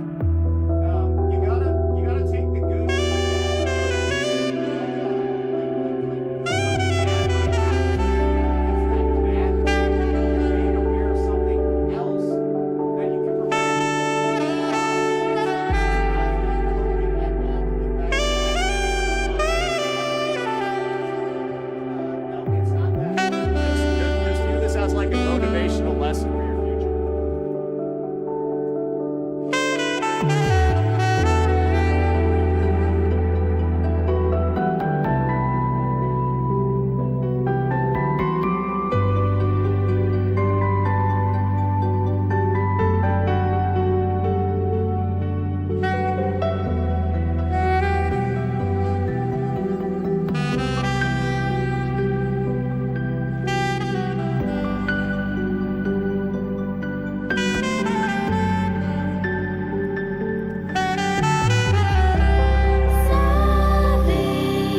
All right. The matter has been sorted with. The matter has been sorted with. My apologies. My apologies for that one. Yeah, no, we're good. We're good. Yes. Shit happens, guys. Yeah, shit happens. Well, it could have been worse. You got to go look at Suisui the whole time. Is your keyboard sticky? No, I didn't spill anything on my keyboard. And also, for stuff to get sticky, there needs to be sugar in what you're drinking.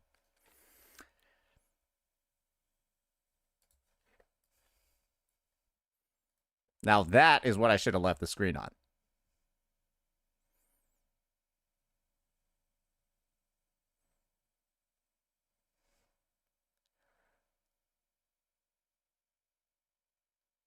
Damn. Damn, it just gets worse every day, brother. Damn, it just gets worse every fucking day, brother. AKA slander video incoming. I could, yeah. Yeah, we could. We could, yeah, for sure. Yeah. All right. All right. I think it's time for us to have a bit of a discussion over here. I think it's time for us to have a bit of a talk. Yeah, this video has been a bit of like a long time coming. Might as well just make it right now. Might as well just make it right now. Yeah, because we going viral. We going viral. All right. We going viral. All right. Alrighty. Ladies and gentlemen, this video's been a long time coming. And I think that now, after we've seen so many positive things in the news for this game, it's time for us to finally do a bit of a reflection. Do a bit of a recounting of just how awesome Wuthering Waves has been, both for the gacha space, for its players, and of course, for comparison to basically every other title in existence right now. Because I think a lot of us have the same sort of take that I do when it comes to gacha at this very moment. Ever since 2026 started, gacha has really felt not that great. And you all can kind of like agree with me, right? Titles like ZZZ, titles like Honkai Star Rail, Genshin Impact, Enfield, NTE, they haven't really lived up to the expectations, the lofty ones that a lot of people have had. But what's one game that has, at least since the start, or really, honestly, since like 2.0 and beyond, right, has exceeded expectations with pretty much everything they put out? That's Wuwa. You had Imeth before. Gundam Lady, right, who came in and then absolutely fucked everything up when she released in 3.1. And then it's just been banger release after banger release ever since, right? Where we reached a pinnacle with Hiyuki and all of that. And now we're getting carried forward even more by all of the insane new designs that we've been seeing teased for Mangzhou, including, of course, an old face Yangyang. And when you combine that with Wuwa getting nothing but praise in mainstream media as well. Saw this 24K upvoted post over here. Be honest, we all cried watching this, and then they're reposting. Enough is what song. 10Z having an emotional breakdown during the Edge Runner's quest. I don't know why he's playing as female Rover, though. Is he like what the fuck? This is the wrong decision. Anyways, that's how this game's getting publicly recognized over here. And then, of course, all of the other fanfare that's been surrounding this collab. It's kind of obvious. I don't think I've seen almost anything negative about Wuwa in the past couple of months. Unless it's obviously being made as like some bullshit shitpost by a member of another community. While these devs over here are just pumping out the best content in the space on repeat. We just got fucking cinema. Insane cinema with the Cyberpunk collab. And then 5, 6, 7 days into the collab, we then get Lucilla. And then after that, we get this. We've just been fucking eating the whole goddamn time. And apparently, Kuro had like an offline test too. This is how far ahead they are, guys. Kuro had offline tests where apparently people got to like play some of these units. Unconfirmed. That's all I'll say about that. So they're even further ahead in the pipeline than some of you might have actually thought. Yeah, there were offline tests for some of these characters. Just saying, that's how far ahead they are in terms of development. I think that's fair to say. I don't think that's wild to say at all. It's like, oh yeah, no, they've just been cooking for a while. What other devs in the space are actually working this hard? What other devs in the space are noticeably meeting expectations like this? Let me show you one that isn't. This was taken this morning. You want to know what the actual views are an hour later? And you want to know what this game looked like on Twitch when I looked up Arknight's Enfield? Literally, I looked up Arknight's Enfield, the category, on the platform, and the first stream I got recommended was a guy who's just by himself. I got recommended Death by Sleeping's channel. It's one viewer, and it's him. How fucked up algorithmically is this game in every single place possible, where a one viewer streamer is the first recommended guy that shows up when you look up this game? That's shit. That's fucking terrible. That's god awful. But that's what happens when a game is overhyped. When it's supposed to be the game that changes the gacha space, that saves the gacha space. We all thought that was going to be Enfield. People thought this game was going to change everything. And then it did nothing. Honestly, it did change stuff. It made people hate gacha games because they realized how much they could waste your fucking time. And that's what happened with this one. You want to know another game that's just fucking everything up?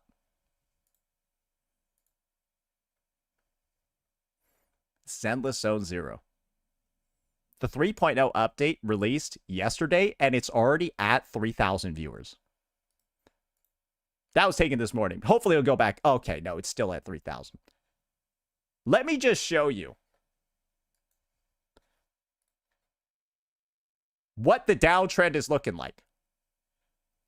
This shit is regularly at like 100, 200, 300 viewers. Popped up, right, because of the hype of a new 3.0 over here, and then it's just immediately going all the way back down to earth. Bro, I'm not surprised if this by tomorrow is at like 1,000. Maybe 2,000. Maybe a bit lower than that. There's no hype for this release. It's already dead. Like legitimately. People are so turned off by how this game's story has completely failed. This game's designs are a complete fucking failure. And they just turned everything into porn. That's another game. And as you can see, when the viewership numbers have just been going down on a merry-go-round,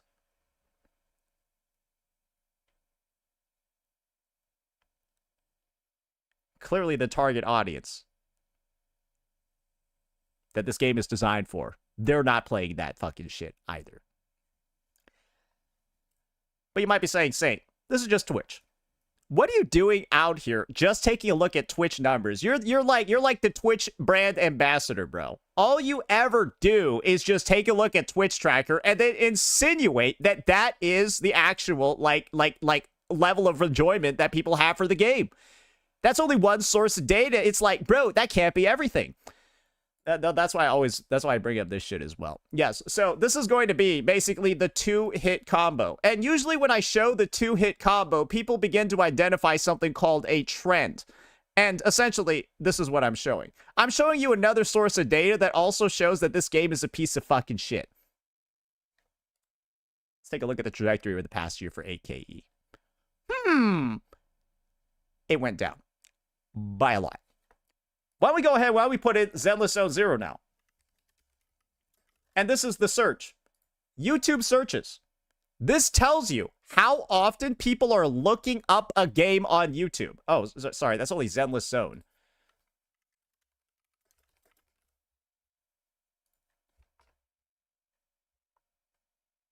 That's ZZZ. You can see. ZZZ at the very least is doing better than AKE. Which is Which makes sense, right? Like, oh, ZZZ's doing better than AKE while the data seems to be lining up. So we got some consistency over here. Now let's go put in that game, right? That we were talking about at the start, that we were celebrating so much at the start. The one that's doing everything right. Yeah.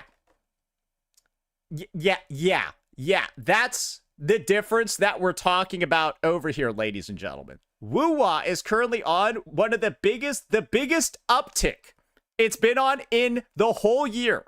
This is exceeding Imith's release. Because this is a year span of time. Right now, Woo-Wah on YouTube is exceeding Imith's release because of this track record of success that they've had. Cyberpunk's collab right into this amazing drip.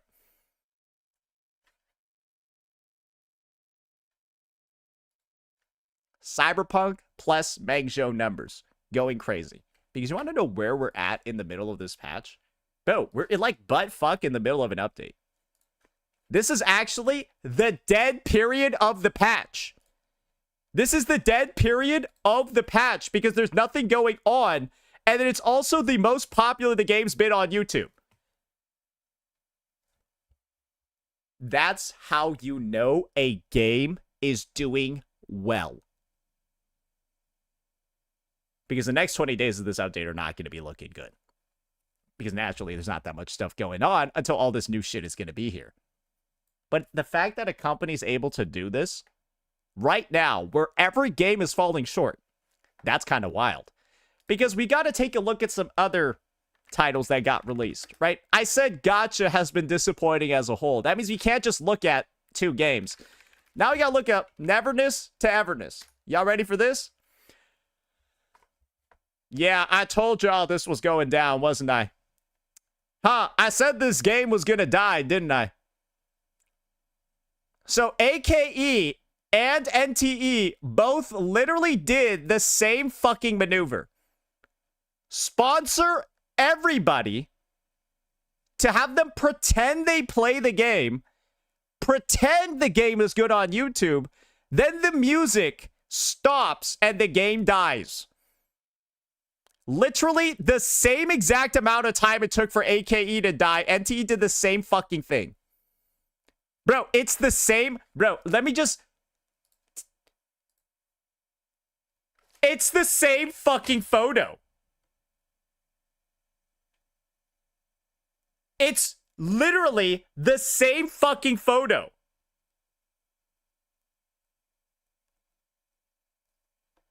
This is what happens when the gacha space gets ruined by spineless content creators and sponsors that are willing to just have these spineless CCs openly mislead their audience into thinking these games are good, thinking these games are solid, when you know that everybody who's been shilling these titles endlessly, right, for the bag, they won't play that shit unless they're sponsored. Hey, and this is where we're gonna take some more shots, brother. Yeah, we're gonna take some more shots, brother. Hey, live by the sword, die by the sword, Grifta. Hey, Grifta's gotta live by the sword, they gotta die by the sword too. Because, hey, we're gonna be featured once again, ladies and gentlemen. We're gonna be featuring it once again. Our favorite tweet ever. Relax, Grifta Smack. Go play Enfield 1.2. Hey, this was April 17th, by the way. For one sponsored stream and then never played again until 1.3. Game's so good, he only streams it when he's sponsored. I love this tweet. You all know why? Because they thought they ratioed me. But then I get to just use this tweet moving forward because all I said was facts. Guys, he doing the same thing for AKE and NTE. This guy is the reason why the gacha space is dying. Literally, just play the games only when you're getting paid to. Only when you get paid to. Otherwise, never. Never. Never. Same thing with NTE. Same thing with AKE. Only play it if you're sponsored. Have people misled into thinking the game is good, then rug pull the shit out of it.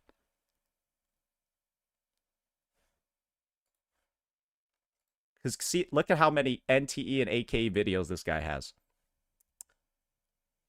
1 sponsored.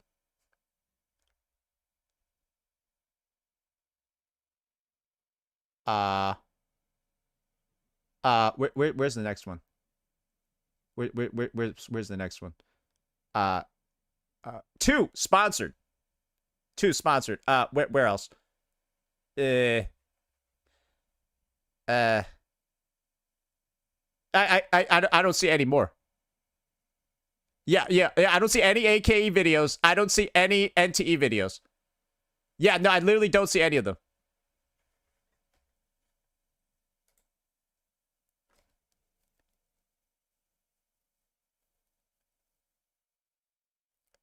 These games, essentially, never had the opportunity to properly build up a content creator space, because all that happened in content creation for these games was that a bunch of people got paid off to make a bunch of videos that nobody watches because people know they got paid off. The actual people that care about these games and want to make content end up not getting views because the algo gets murdered by all the sponsored videos in the space, and the game just dies algorithmically, and then, well, nobody makes AKE videos anymore, and then now nobody makes NTE videos anymore. So both games effectively got killed in the cradle, shaken to death by their marketing teams. And of course, all those spineless CCs. And it's rough. It's unfortunate. But I think both these games are actually fucking cooked. Like, literally, there's like pretty much no real future for them. And they both feel like Duet Night Abyss, but like for some reason, they're still on life support. That's the reality over here. That's why nobody's going to be covering these titles unless they're sponsored moving forward, because they essentially suicided the fucking gachas, like the gacha content creation space for their games. And it's rough. But don't worry, guys. There are even more titles on here that we need to give some big congratulations to, right? We said we're going to bring in some HSR, right? We said we're going to bring in some Zenless Sound Zero as well. Let's just see how everything is panning out together when you put everything side by side. Wow, that doesn't look very good, right, at this point in the year. That looks pretty bad for all 4 of the games. And now let's put Wuthering Waves back up.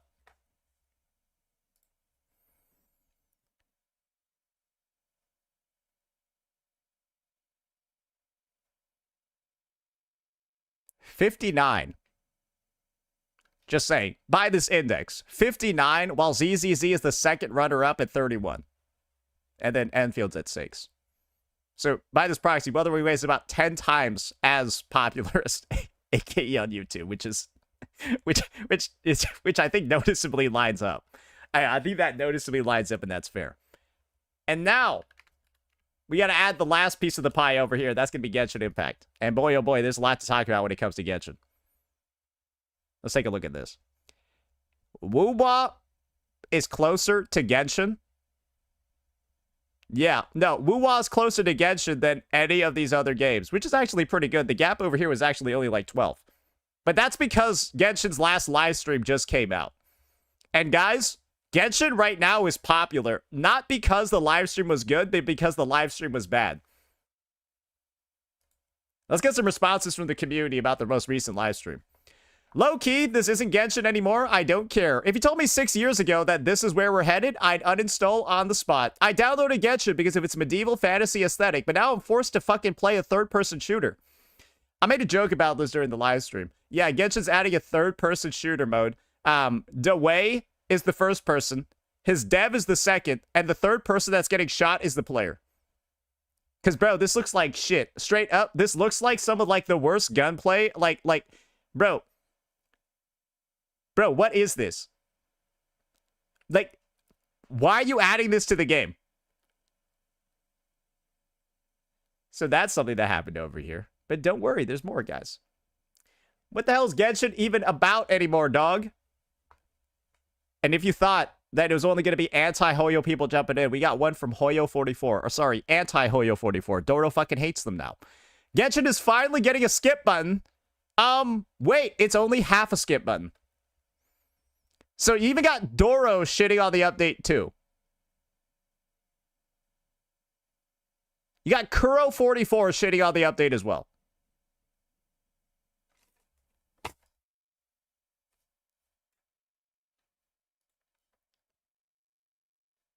It's pretty clear what's going on at the moment, right, guys?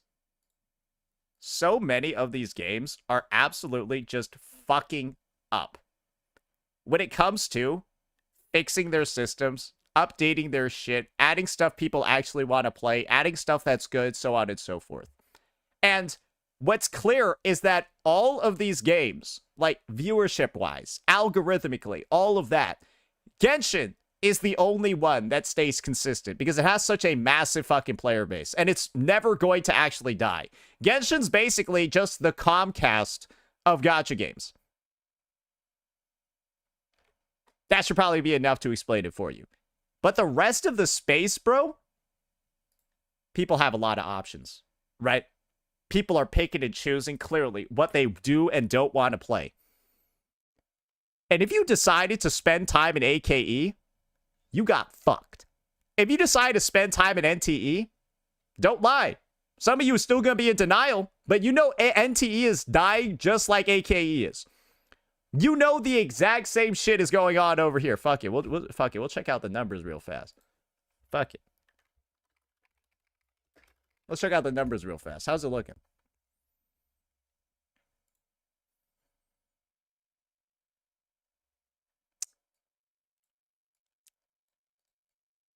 That doesn't look good. That doesn't... Didn't the new character just drop? The new character just dropped, right? No, not yet.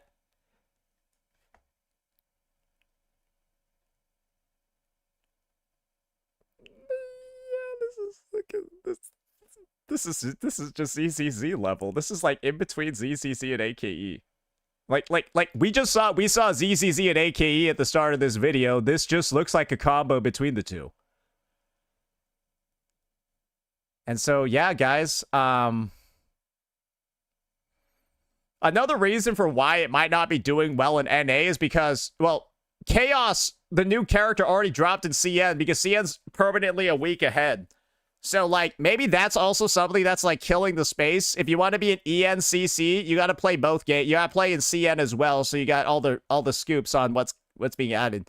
I don't know. Yeah, I guess it's just... That actually seems to have done a lot of damage as well. Yeah, just have CN be a week ahead for fun. Everyone in CN has Chaos. Nobody in Global has it, so it's just like... Yeah, I don't know. Maybe it's just not... I don't know.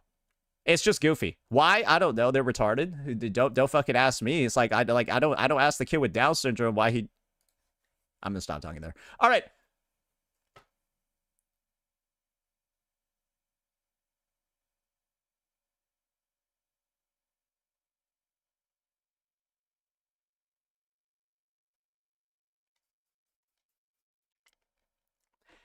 You clearly see what's going on over here. And there's a reason for why we're making this video.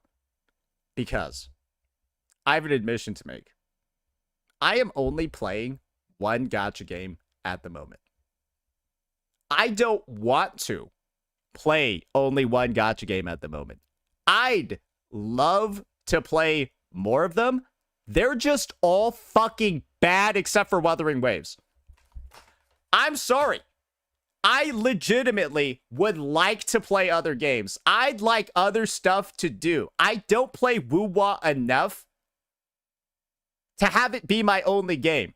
Bro, I started playing Path of Exile 2 like 3 or 4 days ago. And like I think I'm not bad. For like my first time playing PoE 2, I'm already at the end game. So I went from like I literally had so much shit like all that time I could have been spending playing gacha games, right? Instead, I went to PoE 2's endgame in like 3 days. That's what I did instead. Because it's not worth playing these fucking titles after AKE and after NTE. And I think that the brain damage the player base took from these two failures is actually a part of the reason for why people aren't even willing to take a risk on ZZZ. What these two releases, AKE and NTE, have done is it's shown people that you can throw a bunch of money at a problem. You can make a big game. You can make a game that has hundreds of hours of playtime, and it can just be the worst experience you've had in gaming. Literally, I'm so mad at how wasted my time is, or was, playing AKE, that I wasn't even willing to play NTE for longer than like 2 or 3 days. I was feeling PTSD from AKE while playing NTE. And now that I've seen NTE die as well, bro, that just makes you not want to play ZZZ. Just makes you not even want to try ZZZ 3.0. Because then that shit is probably just going to die the same fucking way 2.0 did. These guys keep putting out terrible, horrible fucking updates to their games. Repeatedly. Across every single title. They're just bad updates. And that just gives you less and less faith in every future IP and every future title moving forwards. Because why are these devs, why are these guys so comfortable publishing actual garbage? And why are so many devs doing it? And why is it happening everywhere in the space? Why is there garbage getting published, pushed out everywhere? And then the only dev that isn't literally just shoveling you actual dog shit like this. Like, bro, what is this shit? The only dev that isn't giving you literal steaming dog shit as like your meal is Woo-Wah. Instead, you get a 5-star fucking Michelin feast even during the dead time of a patch. And during the actual active time of a patch, you get cinema.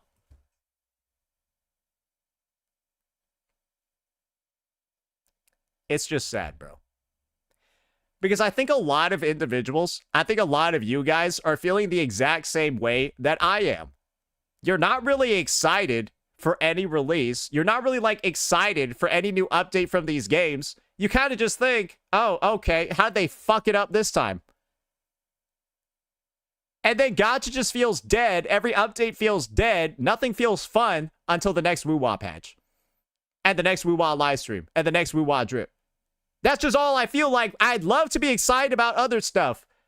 But these fucking devs, they don't give me a reason, and they don't give nobody else a reason to get excited either. And you thought they would have figured it out by now. Because these games have all been in the fucking gutter. You thought they would have been able to figure out something. But it's been nothing the entirety of 2026 from any of these fucking IPs. Bro, what did ZZZ release? The Angels of Delusion? Bro, this is what the Angels of Delusion did to the game. Bro, that's what the Angels of Delusion did to the game. What did AKE release? Zhong Feng Yi and the 52-day patch with one banner? That's what Zhong Feng Yi and that fucking banner did, bro. It Thanos snapped the game's viewership twice. That's what these guys are doing.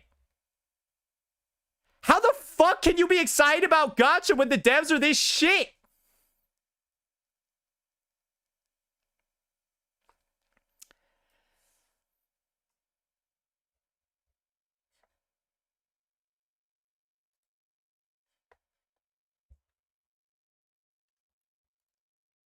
Being a Gacha CC right now, I'm be honest, being a Gacha CC now is noticeably harder than what it was before. Unless you're somebody that's covering Wuthering Waves. I'm not even joking. I feel bad for the CCs of basically any other game except for like Genshin Impact. Because, bro, you gotta find some way to make content out of dog shit. Maybe that's why there's just been, like, no content either in the fucking space. What is there to make fucking content on? When these devs are just griefing you, me, everybody. with every fucking decision that they make. Because, guys, there's still more gachas to come out. And you thought that NTE was going to learn lessons from Enfield. You thought NTE was going to learn lessons. Hey, maybe sponsoring everybody in the space to have everybody pretend that they play our game, right? Maybe that's not a good idea. But they decided to do it anyways. Just like AKE. And now their chart, their numbers, their metrics are all the fucking same. And I'm telling you this. If another dev does this on their new release, they're retarded, first and foremost. But second, it's also going to show that it, like, works. Because why would a third dev do this and then also have the game die at the exact same pace? And if that's the new meta, Gacha's legitimately dead. Because you already saw how much the space shrunk as a result of this level of grifting. Where people don't even want to watch Gacha videos anymore because they all think they're performative and paid off. And it hurts everybody in the space when people do this. But if this becomes the new meta, then everyone's going to do this. And this shit is just going to be fucking bad. It is what it is. So yeah, I'm just hoping that Wuthering Waves keeps it up. I'm just hoping that Wuthering Waves keeps it going. The cinema doesn't stop and the quality does not stop flowing. Because you know what? You want to know why I'm saying that? Because if Wuwa stops, what do we have left then? If Kuro decides to phone it in for a couple of patches, what do we have left then? What are you going to go play instead? You don't want to think about that, do you? And that's every other Gacha dev's fault. Let me know what you all thought. Peace out. Okay. All right. Whoopsies. I didn't hit my recording button. That's fine. 2:20:10. Doesn't matter. I always do my shit well. All right. I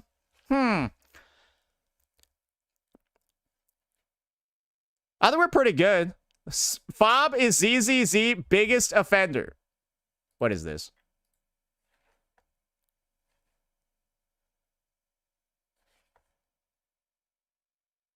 This is just pathetic. What is this one?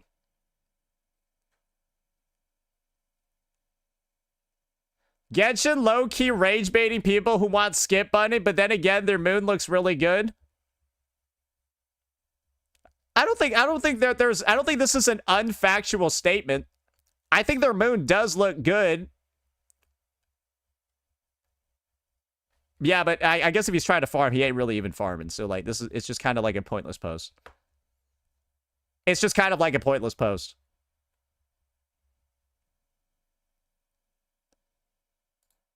Wait, what is this? Fob is ZZZ biggest offender? What is this? There you go. All the fucking idiots on ZZZ Twitter that crashed out for weeks and weeks and weeks about this is a thumbbreaker. Oh my god, it's almost like, oh, there was a complete twist that they didn't see. Don't worry, they're still crashing out. How? How? It's not the same person, so what's there to crash out about?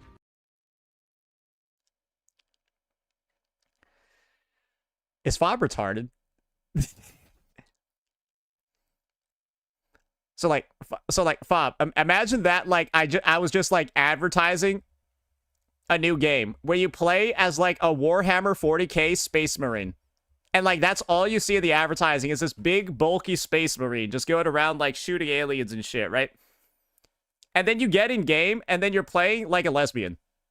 And then like the explanation you get is that like in lore you're a Space Marine turned into a girl right before the game started.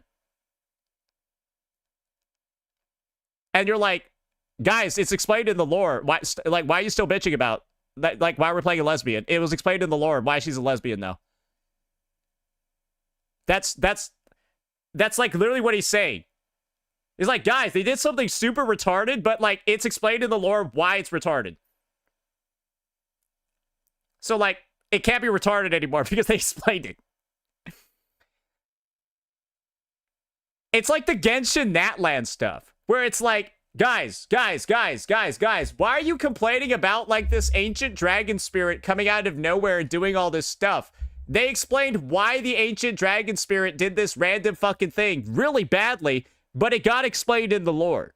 So, like, how about you just get off Hoyo's back? Because, like, they explained it awfully, and it makes no sense, but they still explained it. These people are stupid.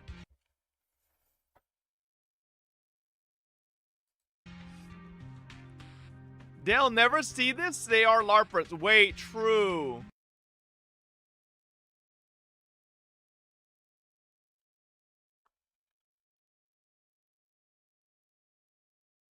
There's no way Fa is calling somebody a LARPer, right?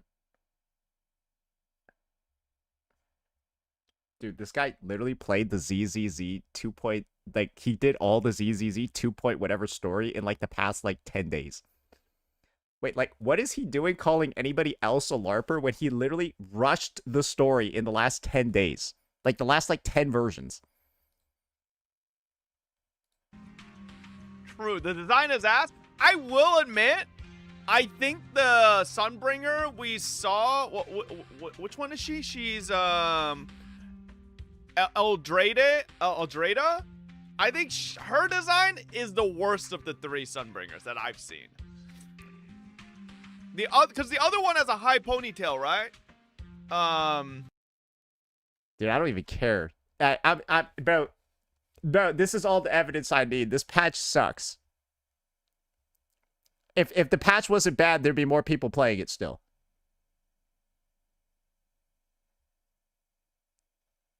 Like, it's just kind of basic, right? Like I just assume the patch isn't that good if everyone stopped playing it. Oh, it's good. Oh, okay, let me just take your guys' word for it and not everyone else that clicked off the game.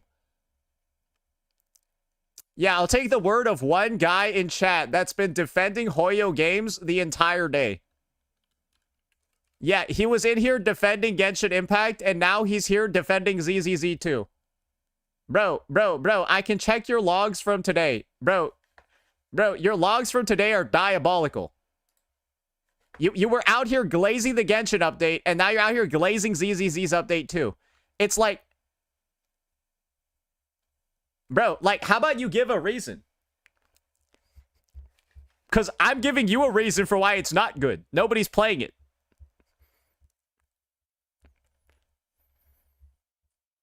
Nobody's playing it. And you're just saying it's good when nobody's playing it. Did you see Wuthering Waves' numbers one day after the patch? Let me look up Wuthering Waves' numbers several days after the patch. Yeah, why don't we do that? That'd be kind of cool, wouldn't it?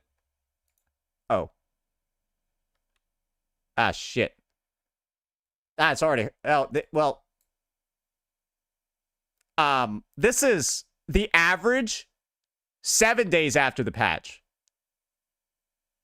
So this is the average 7 days after the patch. So, like...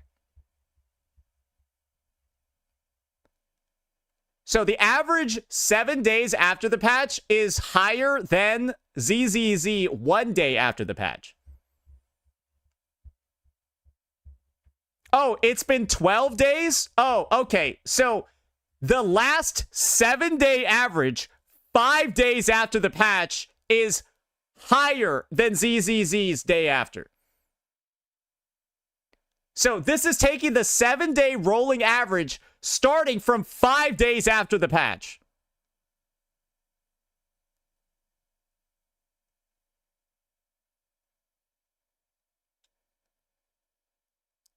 And it's higher. Wotads, I know you're just trying to make Wuwa look good. And it's working.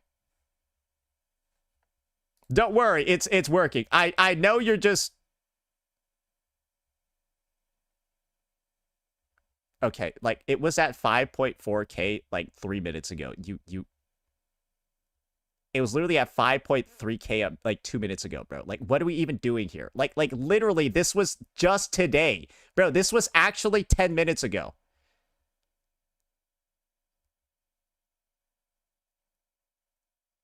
Bro, Wotads, are you on... You on drugs?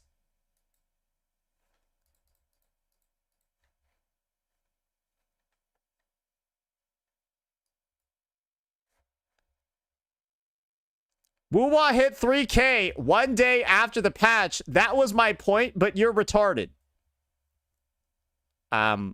So...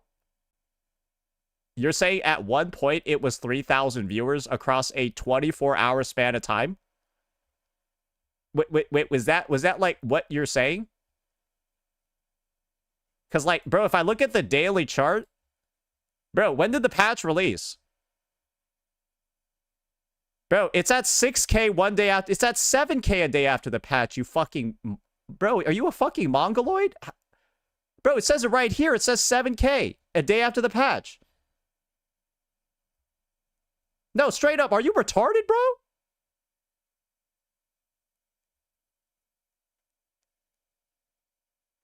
Bro, there's no way. Bro, it says 7K right here.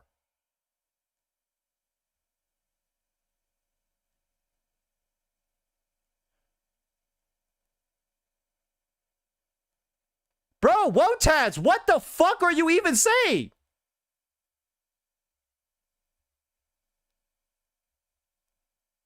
Bro, you can't just go radio silent. Bro, why are you going radio silent now? Bro, he just stopped talking. He just stopped talking.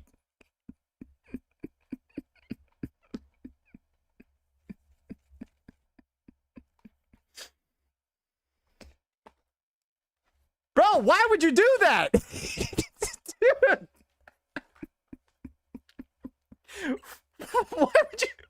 Why would you be so confidently incorrect? How are you off by 4,000?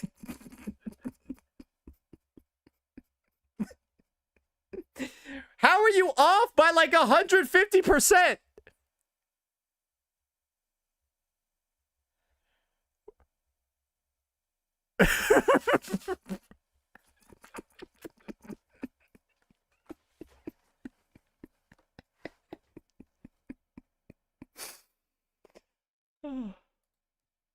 Peak. Yeah. Oh, okay. So there was a peak of 12K the day after the update. It was a peak of 12K at an average of 7. So, yeah, maybe there was a point where it was 3,000 viewers. Maybe when it was, like, midnight everywhere, right? Like, even though that's not possible, right? Like, that maybe there was one point it was at 3K across the entire day. I just don't know when. Yeah, I just, like, I don't know when.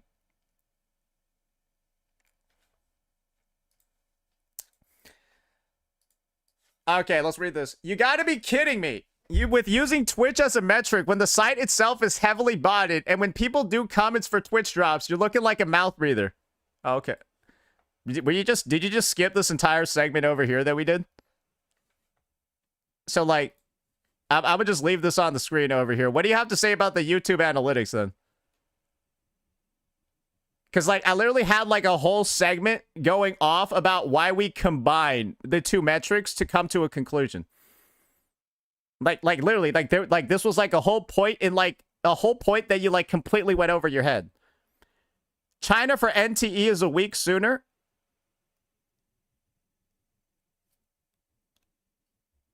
Are you lagging? Like IRL.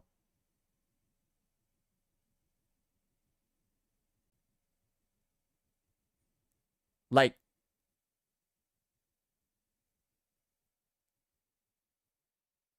Yeah, no, I think you skipped this cutscene.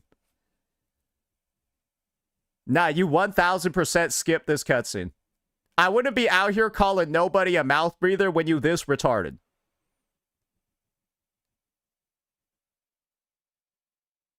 Like, you just legit dumb. You actually possibly stupider than Wotads. Wotads just misread a day. You misunderstood an entire, like, 5 sentences.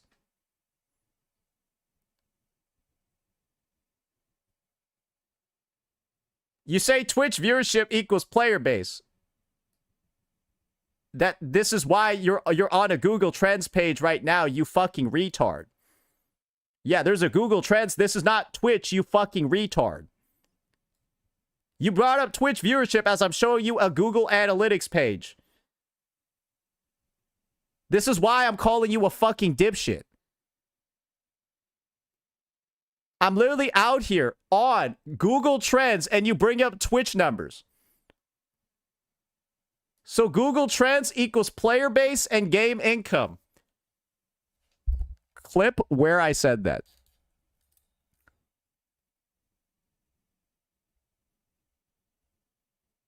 Clip where I said that. I'm asking. Okay, great. We're asking unrelated questions then. Okay. How closely related are your two parents? Are they brother, sister, or like first, second cousin?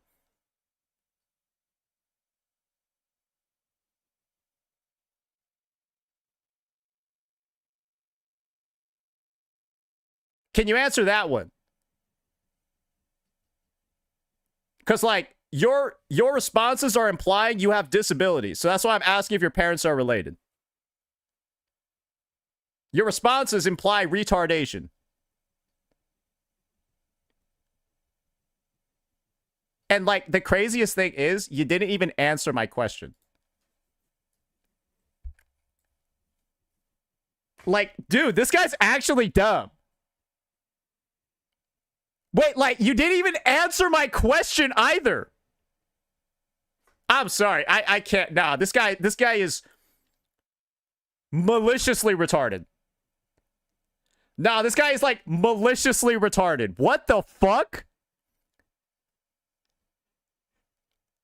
Answer to the question, are your parents related? And you say, my mom is Asian and my dad is black. What? That's not a response to if the question is that your parents are related. What the fuck?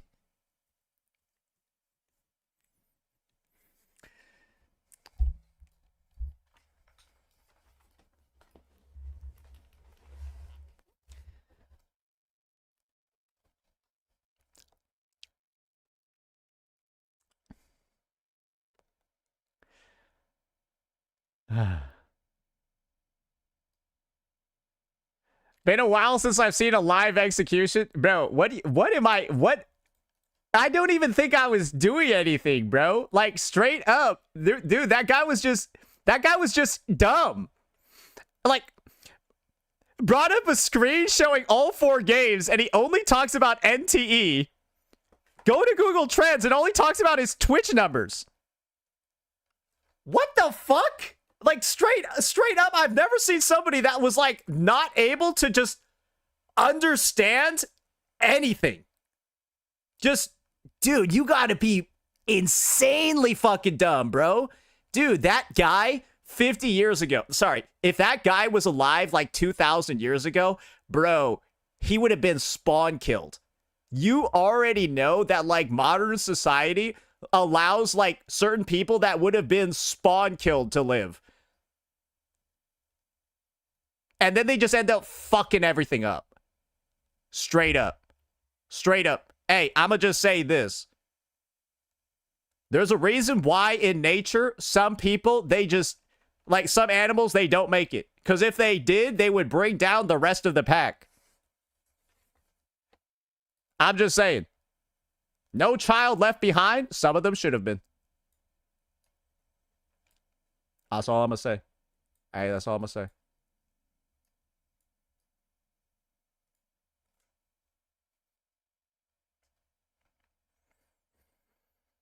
Y'all already know. There are too many mad, retarded adults out there. Too many retarded adults out there, bro. They should have been left behind. I'm not even joking, bro. Fucking weapons grade stupidity.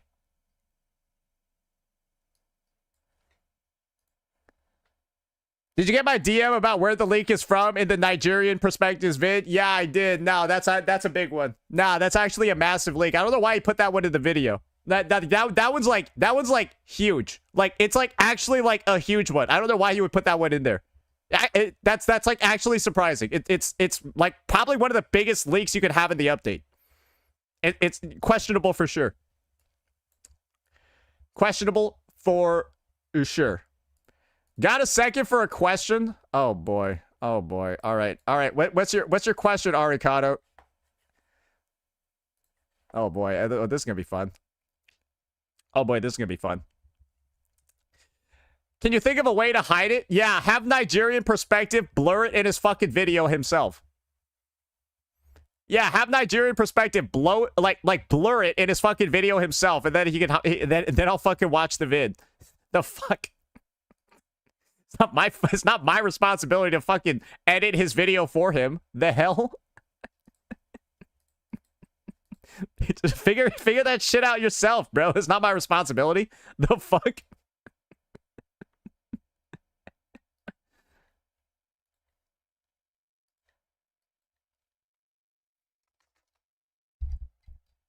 All right, we got the Genshin live stream. We got the Wooba is saved. And then the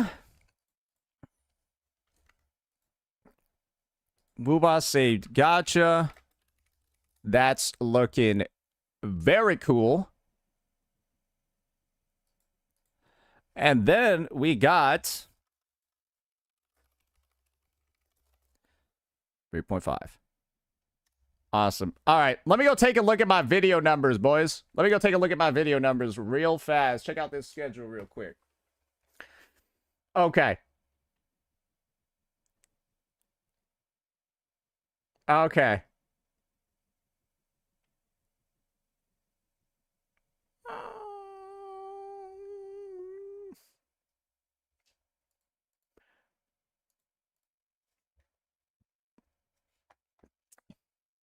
Okay, I think we're looking pretty good. Yeah, we're looking pretty good. I think we got time for one more goofy old video. Today. Also, where's Arikado's question? Did he ever fucking post that shit or what? Are you making content for the Grand Blue Fantasy Relink? I kind of do want to play it. I had fun in the game. But I also realized something like this happened. Bro, somebody hacked my game in co-op and gave me like a bunch of like fucking endgame items at some point. So like my account has like no playtime, but a bunch of like terminus weapons and shit and like damage cap runes and stuff. This dude did it and like geared up like 5 people in co-op. It was the entire party. He just like fucking gassed the entire team up, and then we all had like max gear, and then that made grinding the rest of the game super easy. So like, yeah, I only have like I only have like 2 terminus weapons, but like I only played for like a little bit. So like, yeah, my one character I was playing got like fucking juiced up to endgame, and then I like leveled up Lancelot, and like that was it. So I only have like 2 characters with terminus weapons. But yeah, my first one, I got it way too fast. Probably a dev. All I know is there's no actual like cheat engine security in that game. I like looked it up and people were just like, yeah, you can just use cheat engine and nobody cares. You can do online, you don't get banned. And so I was like, oh, yeah, the security in this game isn't really that. They don't really care, do they? No, you can just use like cheat engine, edit your I looked it up and I was just like, oh, like is hacking a common thing in this game? And they were like, yeah, you don't get punished for it. Like there are people that just like change all their shit and they go play co-op online and then nobody gets punished. So it's like, yeah, that explains it. It's one of the most like openly cheaty games ever. That's what I found out from it. I still had fun playing it, but that's also one of the reasons for why I didn't play it as much as maybe like other people. Maybe they figured out the cheating, right? And then it's not allowed anymore. But I just remember like a couple of months into release, like, yeah, I picked it up like a couple of months late. So, yeah, that's something that can happen over there. Just something to think about. But yeah, I mean, I got pretty good, what's it called? Relink was fun for sure, but it definitely was one of those games that ends up kind of like, they had a lot of potential to keep it going, but they didn't. And I'm glad that they're bringing it back, but it's also like, it's a bit late. It is a bit late. Who's your main in Relink? Siegfried. Yeah. Siegfried was my main.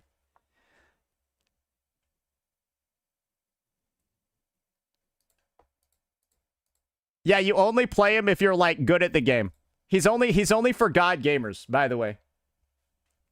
He's only for God gamers, by the way. Yeah, you're only allowed to play him if you're good. Did you know you can chain 2 perfect executions together? Yeah, you can actually chain 2 perfect executions by canceling the first one in like the last like timing animation. You can just go into a second one.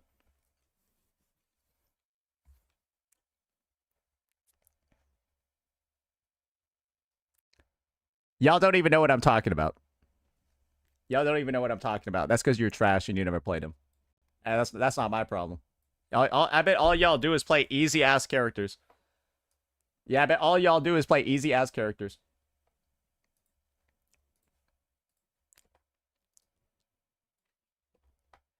I thought id was gonna be cool, but id has some of the worst gameplay I've ever seen. Straight up, bro, it's like id is all about like building up to like this super cool form, and then it takes like 30 minutes to like build up to the form, and then he doesn't even do that much damage. Yeah, id is a, unless they like changed his kid, id is like the most massive fucking like there's a reason why nobody plays that motherfucker. Bro, nobody plays that bitch. He's so unsatisfying.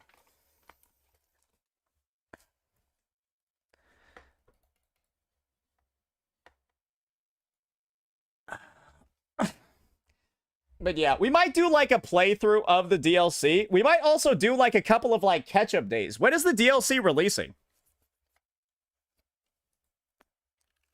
It was soon, right? Endless Ragnarok? Oh, shit! The demo's available.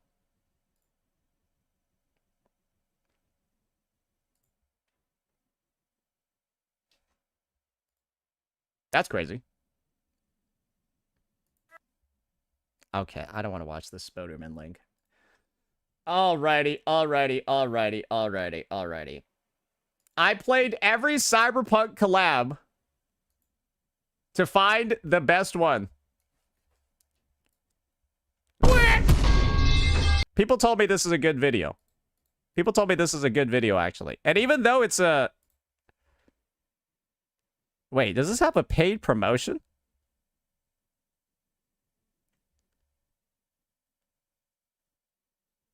Who promoted this?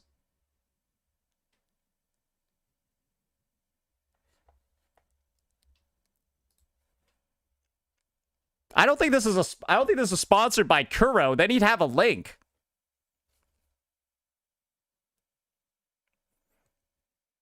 Yeah, he doesn't have a link or anything. Yeah, no, he is? Anyways, I heard this is a good one, though. I heard this is a good one. Oh, it's by Kuro? What the fuck? Oh, wait, this guy's actually kind of a little big. Or like, he's like oddly... I guess I can kind of see why they would. He kind of had a viral speedrun.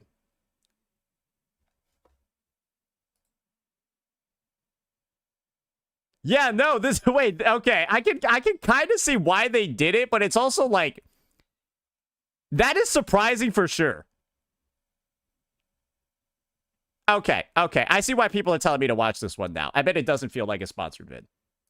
Yeah, when vids are sponsored in this way, they don't actually feel like they don't actually feel that sponsored. I guess except for Sayeki's vid. Yeah, I guess that one was not that good.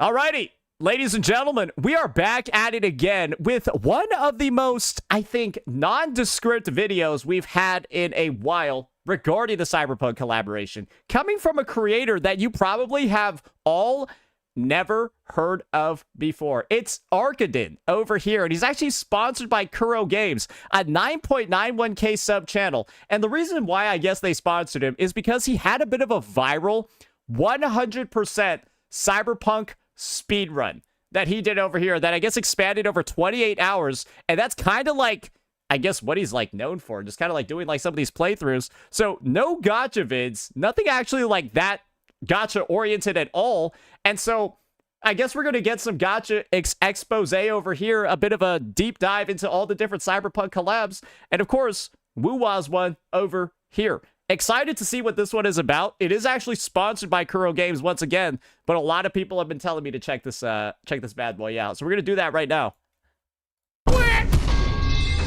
So, I'm back. As you guys might know, Cyberpunk is my favorite game. And easy to say that Edge Runners is also my favorite anime. But the Okay, great. Because one thing I haven't actually seen yet is kind of like a bit of a deep dive breakdown of the Cyberpunk quest from like a Cyberpunk 2077 like nerd or a fan of the franchise. Because I like to think of myself, right, as a Cyberpunk nerd fan of the franchise. So I didn't really see the need, or I guess I never went looking, right, for like a Cyberpunk Andy's take on the quest because I was already one of those Andys myself.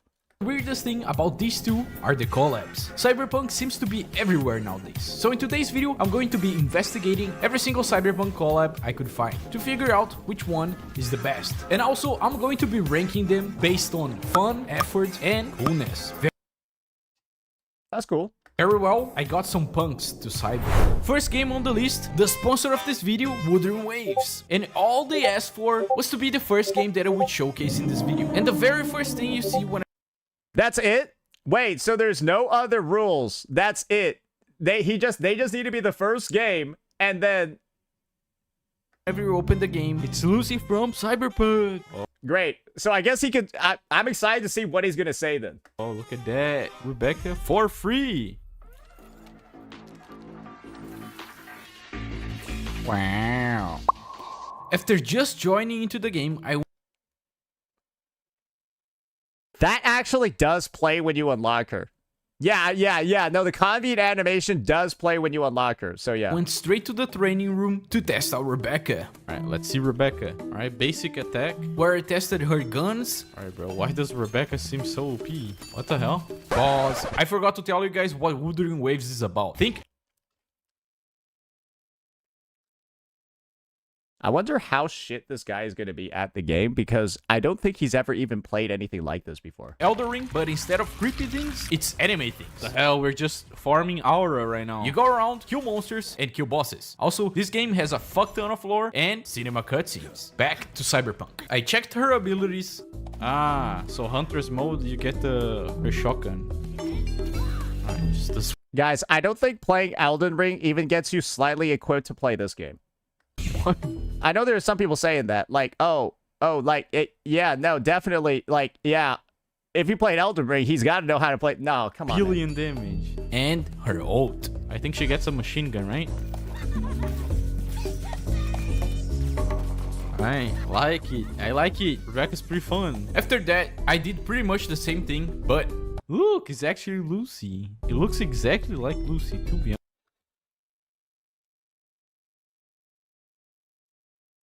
I thought he would be more excited. I guess this is how you know this shit actually is not sponsored, because bro definitely is not like intentionally playing any, like, it is sponsored, but not in like that way. You know what I mean? Honest. What the hell? Alright, her gun, basic. Like Mr. Pokey in an unsponsored video would be more excited than this guy. He'd probably just be like, oh, booba! Okay, what was that? That was crazy. Okay, I really like Lucy. What the hell? Alright, bro. Why is Wuthering Waves peak with the animations?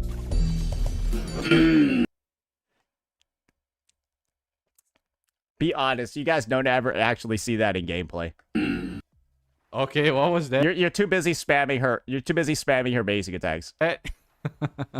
A little bit of fan service there. Look. I feel like this guy spent like 50 minutes in this trial. Senora. What the hell? That's so fun. You can hack the guy. Wait, what? This is actually so good. Oh my. Okay, Lucy's like S tier. And if I press E, right? And then I get this skill. Alright, bro. Why is this low-key better than the Cyberpunk itself? The combo. I love that take. I love that take because it's not wrong.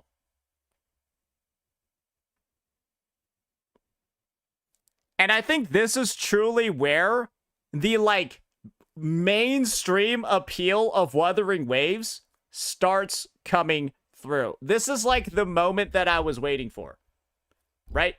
Because in terms of, like, action, combat, fidelity, so on and so forth, like, what it looks like when you're fighting, this game really doesn't have much competition at all. Literally pretty much none in the fucking space. Because it's like you look at this game and you don't think it's a gacha. And I think that's the point that's really being honed in over here. He's basically saying, with this game's animations, this game's quality, the visuals and effects you're seeing on the screen, this looks better than Cyberpunk 2077, a AAA game by a AAA studio renowned in the gaming space. That's what he's saying over here. This gacha game, this scam, right? Because that's what gacha games are known for in the mainstream. And that's why this collaboration in general is just such a massive, massive fucking buff for anything that comes afterwards, assuming that it's the same quality. However, it's also going to be a debuff as well. Because with this game showing up first, how bad do you think the other collabs are going to look? Because that's the point of this video, right? Is to start doing those comparisons. And for those who do come after, they're going to get fucked over if their collabs are bad. And I'm looking at you, Fate, Unlimited Blade Works, HSR, Part 2. You got some big shoes to fill in, bucko. Oh, hope you get working. And maybe hire some voice actors this time. But it's actually better than Cyberpunk. Cyberpunk is just shoot the guy or hack the guy. That's crazy. And this is where most games would end. But not Wuthering Waves. They actually... And this is the important part. Guys, for 99% of collabs, just what we saw over there, just the character kits and no story is enough. And this is the definition of going above and beyond for the collaboration. That's why, again, we're getting spoiled over here. And I think you need to have seen a previous collab before, played a AAA game that's gotten one of those loosey-goosey collabs as well, right? And then you just see actually how it's miles apart what Kuro Games decided to do. Made a whole new story about the Edge Runners from Cyberpunk. So I went to check that out by walking to this door. Look! Wait, these guys are... Alright, I think I could speed it up just like a little bit. Because I do wanna try to get to the other parts as well. From Cyberpunk, right? And obviously we all already seen this shit before. Look, Lucy! Yeah, you just go through that story compilation. I actually peek. After experiencing that, I went ahead and played the whole storyline. And let me tell you, it's actually cinema. So good in fact that I'll be posting on my second channel the full Cyberpunk collab gameplay. Here's a few things to expect. They put Netrun into the game, Mikoshi, the place where I spent 4 hours keeping time in my speedrun, a bike chase in the middle of Night City, Lucy's apartment, the fucking moon, Eden Smasher boss fight, and most importantly, they made me, a grown-ass man, shed a tear watching Lucy and David meeting up one last time. And honestly, that's a wildly good summary of it. that brings us to the raid. Let's begin with... Yeah, no, that was great. F-word. Playing this really felt like watching an unreleased episode of Edge Runners. The story that... Same thing that Giguk said. ...was told here might as well just be canon. And where most games would just add a skin or a... Same thing as what Giguk said. ...character on the game, Wuthering Waves went above and beyond. As far as effort goes, this deserves a 10. Now, to fun. Kind of a subjective term, since each game I'll be checking out is so different from each other. I'll be straight with this one, I'll give it an 8. Gameplay and mechanics are pretty awesome, but sometimes the dialogue of this game just keeps going and going. At the end of the day, I just want to play the game, not really read a wall of text. And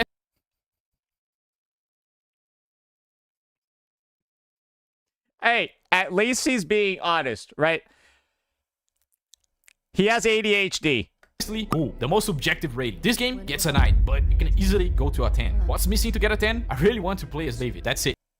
That's fair. Please, put David into the game. Next. This is the issue. It's really hard to put David in the game because which David are you going to put in? The one that looks like a fucking roided out homunculus or the small one that looks like he can't really do anything? Game on the list. Fortnite. Beard Locker. I got the Adam Smasher skin. There's a few others, like I think V and Johnny Silverhand. Ew!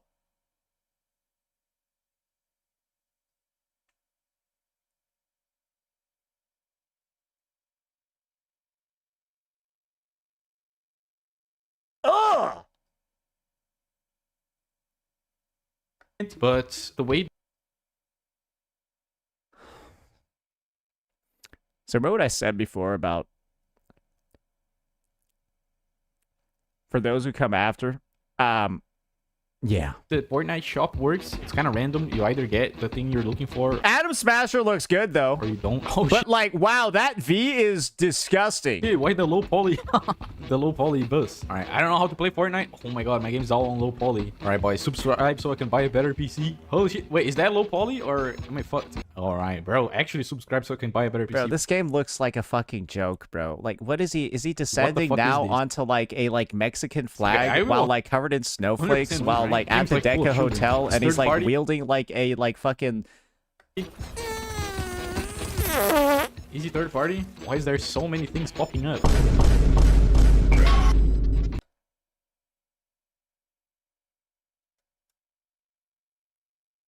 That shit was gay as hell. That's SMG's ass. Alright, bro. That's easy. Another guy here? Oh, well, I mean, he is kind of fucking him up with the Sandy though. Guy's building a mall right here on me. Why is he playing Oblivion music? Why is that a thing? Okay, I got your mom here playing. Is this Skyrim music or is it Oblivion? I don't know. Okay, bro, you're building a mall. Cool. Never should have come here. Nah, it's Skyrim. It's Skyrim. No, I've heard never should have come here. Right, as this track is playing in the background.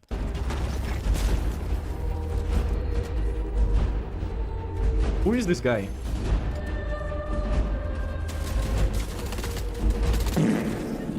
Okay, great. I just watched this guy miss all of his shots for 2 minutes. Easy third party. Alright, after the literal shit show that you just watched, I went ahead and...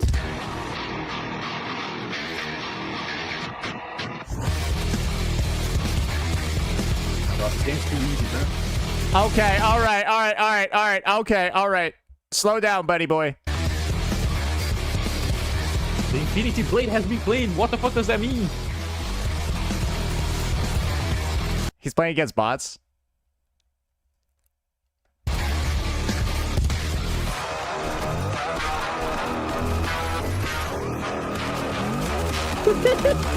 What the fuck is that?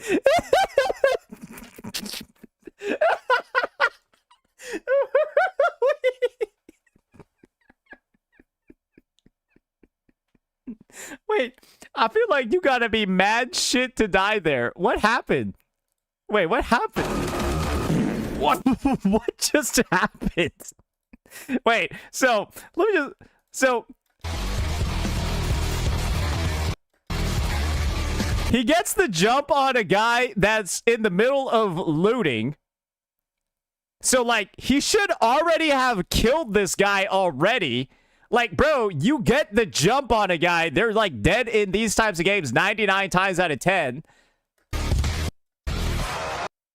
He's just missing shots. Then his enemy gets into a car. Drives up to him. And then just like fucking chops him up. Something about me tells me this guy could have played that better. I don't know what that was. I feel like he played that really bad. What the fuck is that? Why does he have a blade that one-shots me? To the rating. Effort. We got 3 skins into the game, no new animations, no new voice line. I'll give it a 4, 1 point for each skin, and 1 extra point because I know how painful it is to model skin. I think that this deserves a 5. You get 3 points for Adam Smasher's skin, 2 points for Johnny Silverhands, and 0s for V's.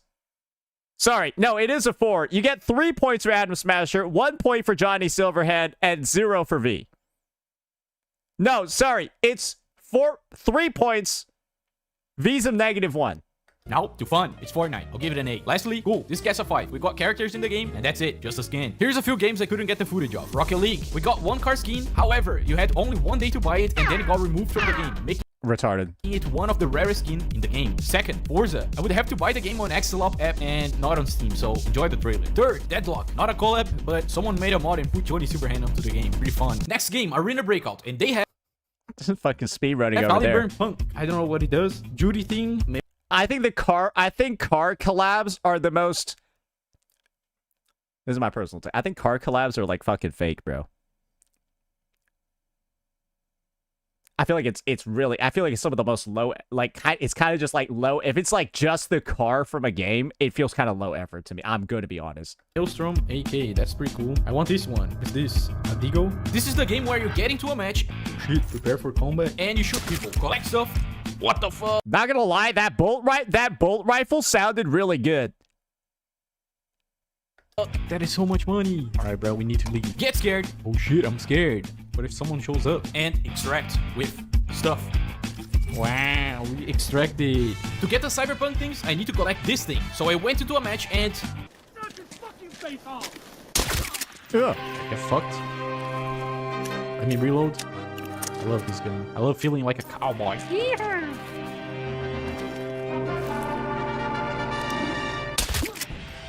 Business suitcase. Oh shit. Oh, that's the thing I want. Oh, that was a player. There's a guy right there. Tarkov? Is this Tarkov? I don't think this is Tarkov.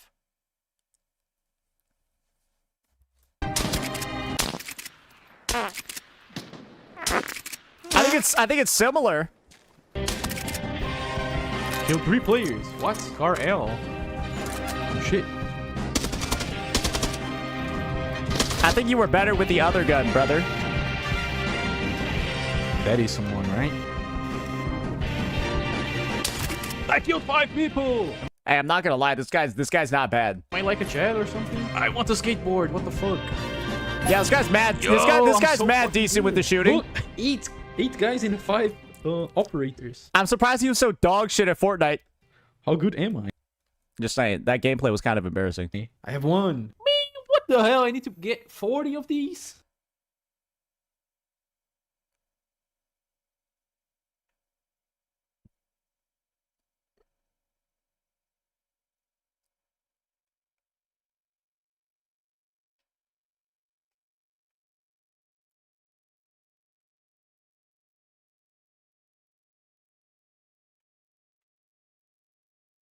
All right, I'm not gonna be playing this game for like billions of hours. Rating F.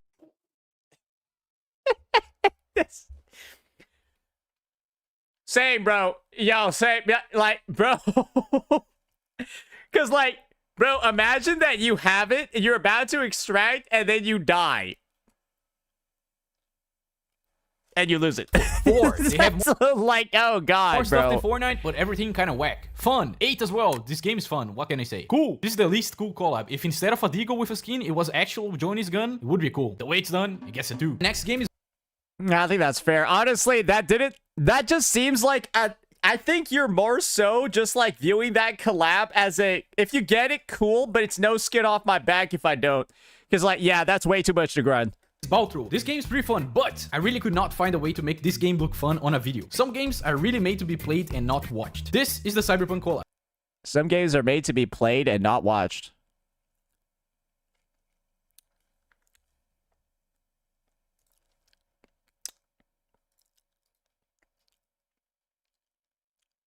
Yeah, sure. Sure.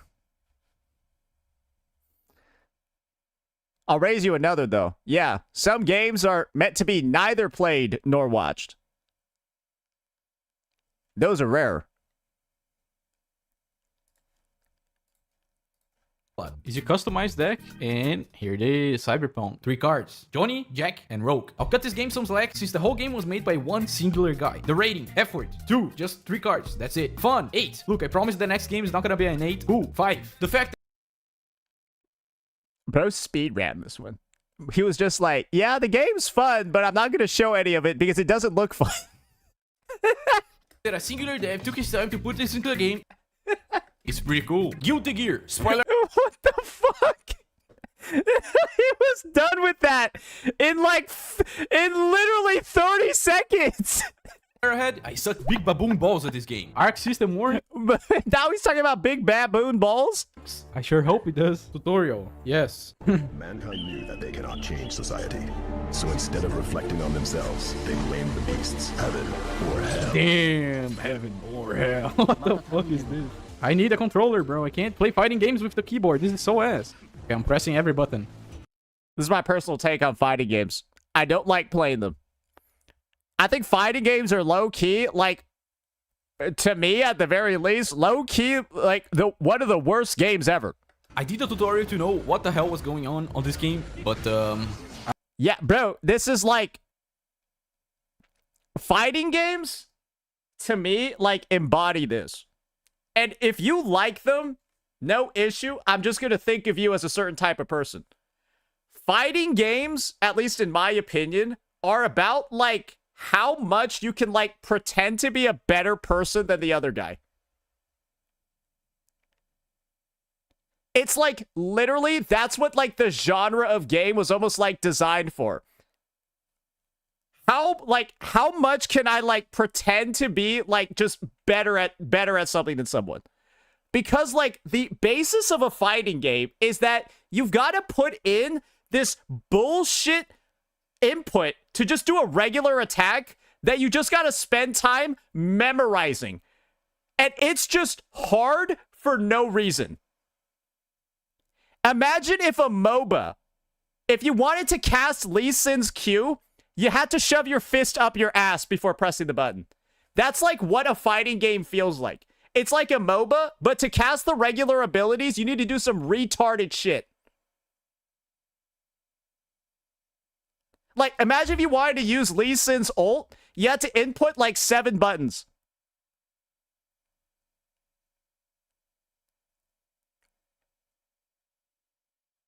Do you know what I mean? If you wanted to use Lee Sin's Q, you had to press 4 buttons at the same time. It's like, bro, I just want to do what is in the character's kit.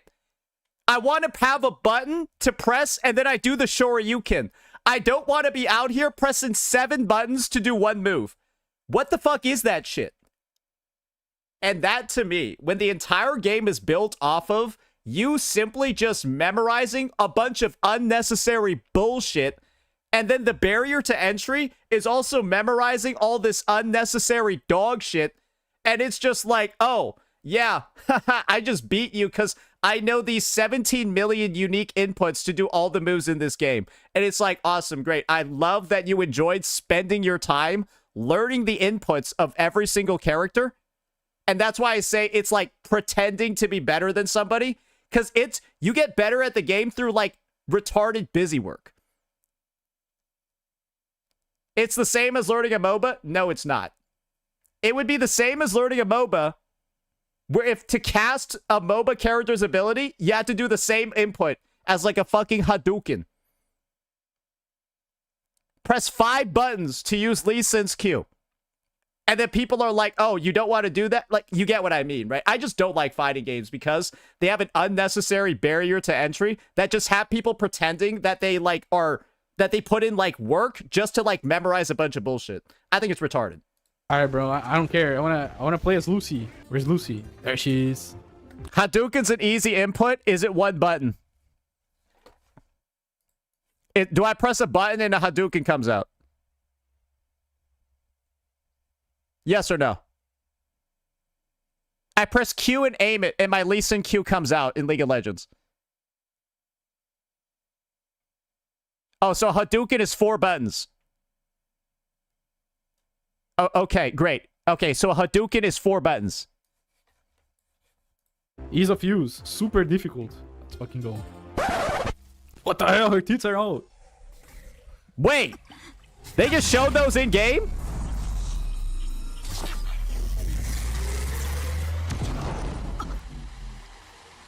So they just had her net run into Guilty Gear? That's a little bit interesting. Wait, actually peak as well? Okay, every Cyberpunk collab is peak.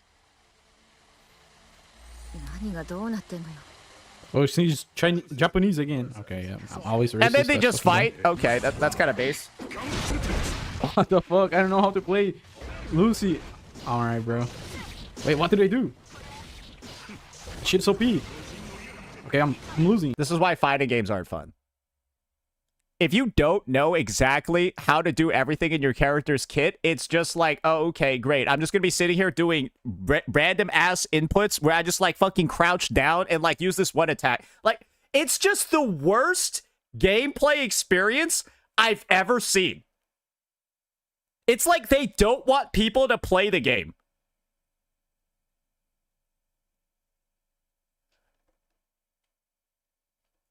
And it's just like, bro, I'll just go play something else. Fuck this shit. No!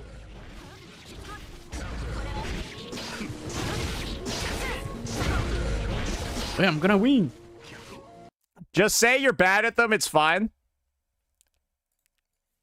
I would say that too if I spent a bunch of my fucking hours learning a bunch of bullshit that's applicable nowhere else just so I can pretend to be better than other people. But then when I get called out on it, it's embarrassing. Oh, wait, that's happening right now. Shit. I won! As you can see from my gameplay, I'm not good at this game. So I went into the combos tutorial and... Did I do it? How do you do half moon in keyboard?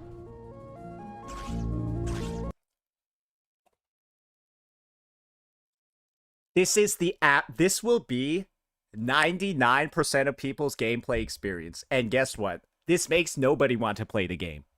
But this is like fighting game players will like look at this and be like, no, that's right. No, this is natural. No, this is good. No, this is good. It's just, it's no wonder it's a dying genre, bro. Is this it? It's a dying genre for a reason. I can't do it. Okay, bro, I can't do it. What? J-O-K. J-O-K. I can't do it. This game is whack. I can't do it. And you know that. Wait, I guess I'll have to come back to this once I have a controller. To the rating. Effort. We got a 6 or 7 here. It's one character, new lines, new animations. Just put David into the game. Come on. Fun. 3. I actually hated playing this game. I'm sorry.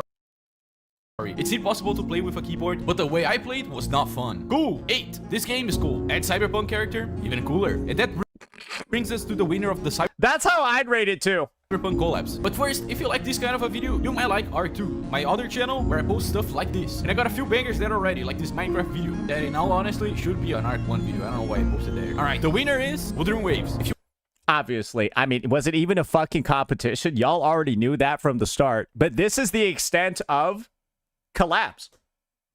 Guys, this is why people will unilaterally say Wuthering Waves x Cyberpunk is the best collab ever.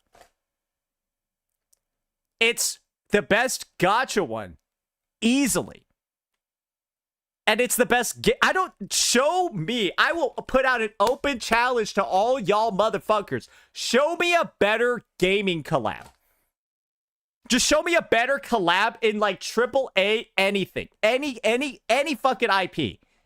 Show me anything that's better. They only cover the Cyberpunk stuff here, and Wu obviously blows it all out of the water, especially whatever the fuck was in. Bro, that Fortnite V was the ugliest shit I've ever seen. If you want to see more of Wuthering Waves, click here. If you want to see more of Cyberpunk, click. Warhammer Total War, that's not a fucking collab, okay? Shut the fuck up. That's a fucking that's its own game, motherfucker. All right, but yeah. Awesome job over here. And like we said before, this doesn't really seem like a sponsored video. This kind of does seem like a guy who is like, just like trying to figure out what the fuck is going on in Wuwa, because I bet he never played this shit before. And then he's playing like a bunch of other FPSs and stuff. And I've just got to say, it's cool to actually see. It's cool, right? To actually see what other collabs in other games actually look like. Because there are a couple of decent ones, especially like this Guilty Gear.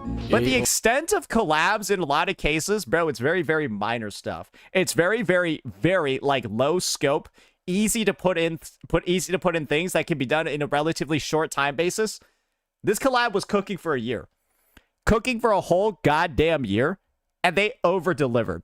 And like I said before, it's going to be a good benefit and also a good debuff for the space. Where future collabs that come out, people are going to expect a higher quality for them. And that's good for the players. But it's also bad. Bad for developers. Because this lazy cash grab dog shit, especially what they're doing at HSR, everyone remembers the garbage from last year. It's a rough time.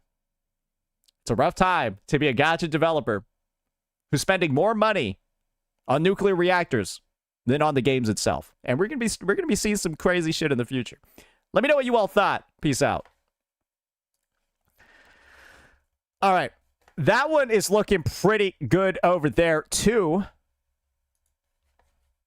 It's dreadful in Arc. Dude, Kooky, why you gotta keep giving me food like this?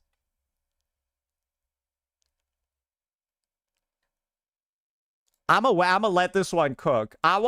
Damn. I guess we're gonna react to this one later. It's too early for me to watch it. I'm actually gonna hurt the views on this one. Yeah, no, I'll just link this for you guys right now so that you guys can tell me what's in it when we watch it later. But I'm not gonna watch it right now because it's only 2 hours later. Yeah, that's not good.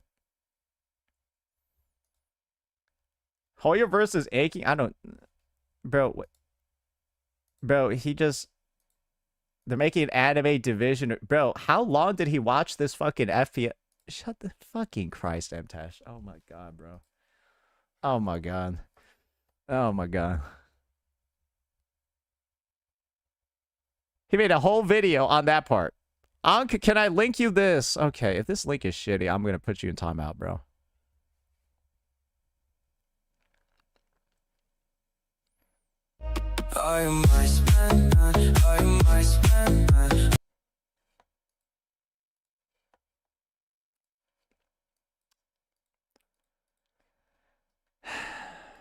All right, it's time to end stream. Yep. Great. You got me to end stream, bro. Good job. I hope you're proud of yourself. Yep. I hope you're happy. Guys, the ZZZ update was yesterday.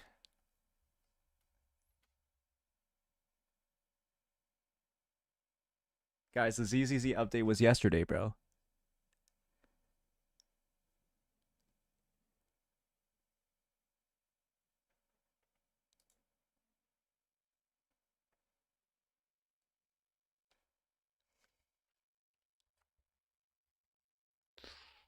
Oh, already at 130, bro? Oh, no.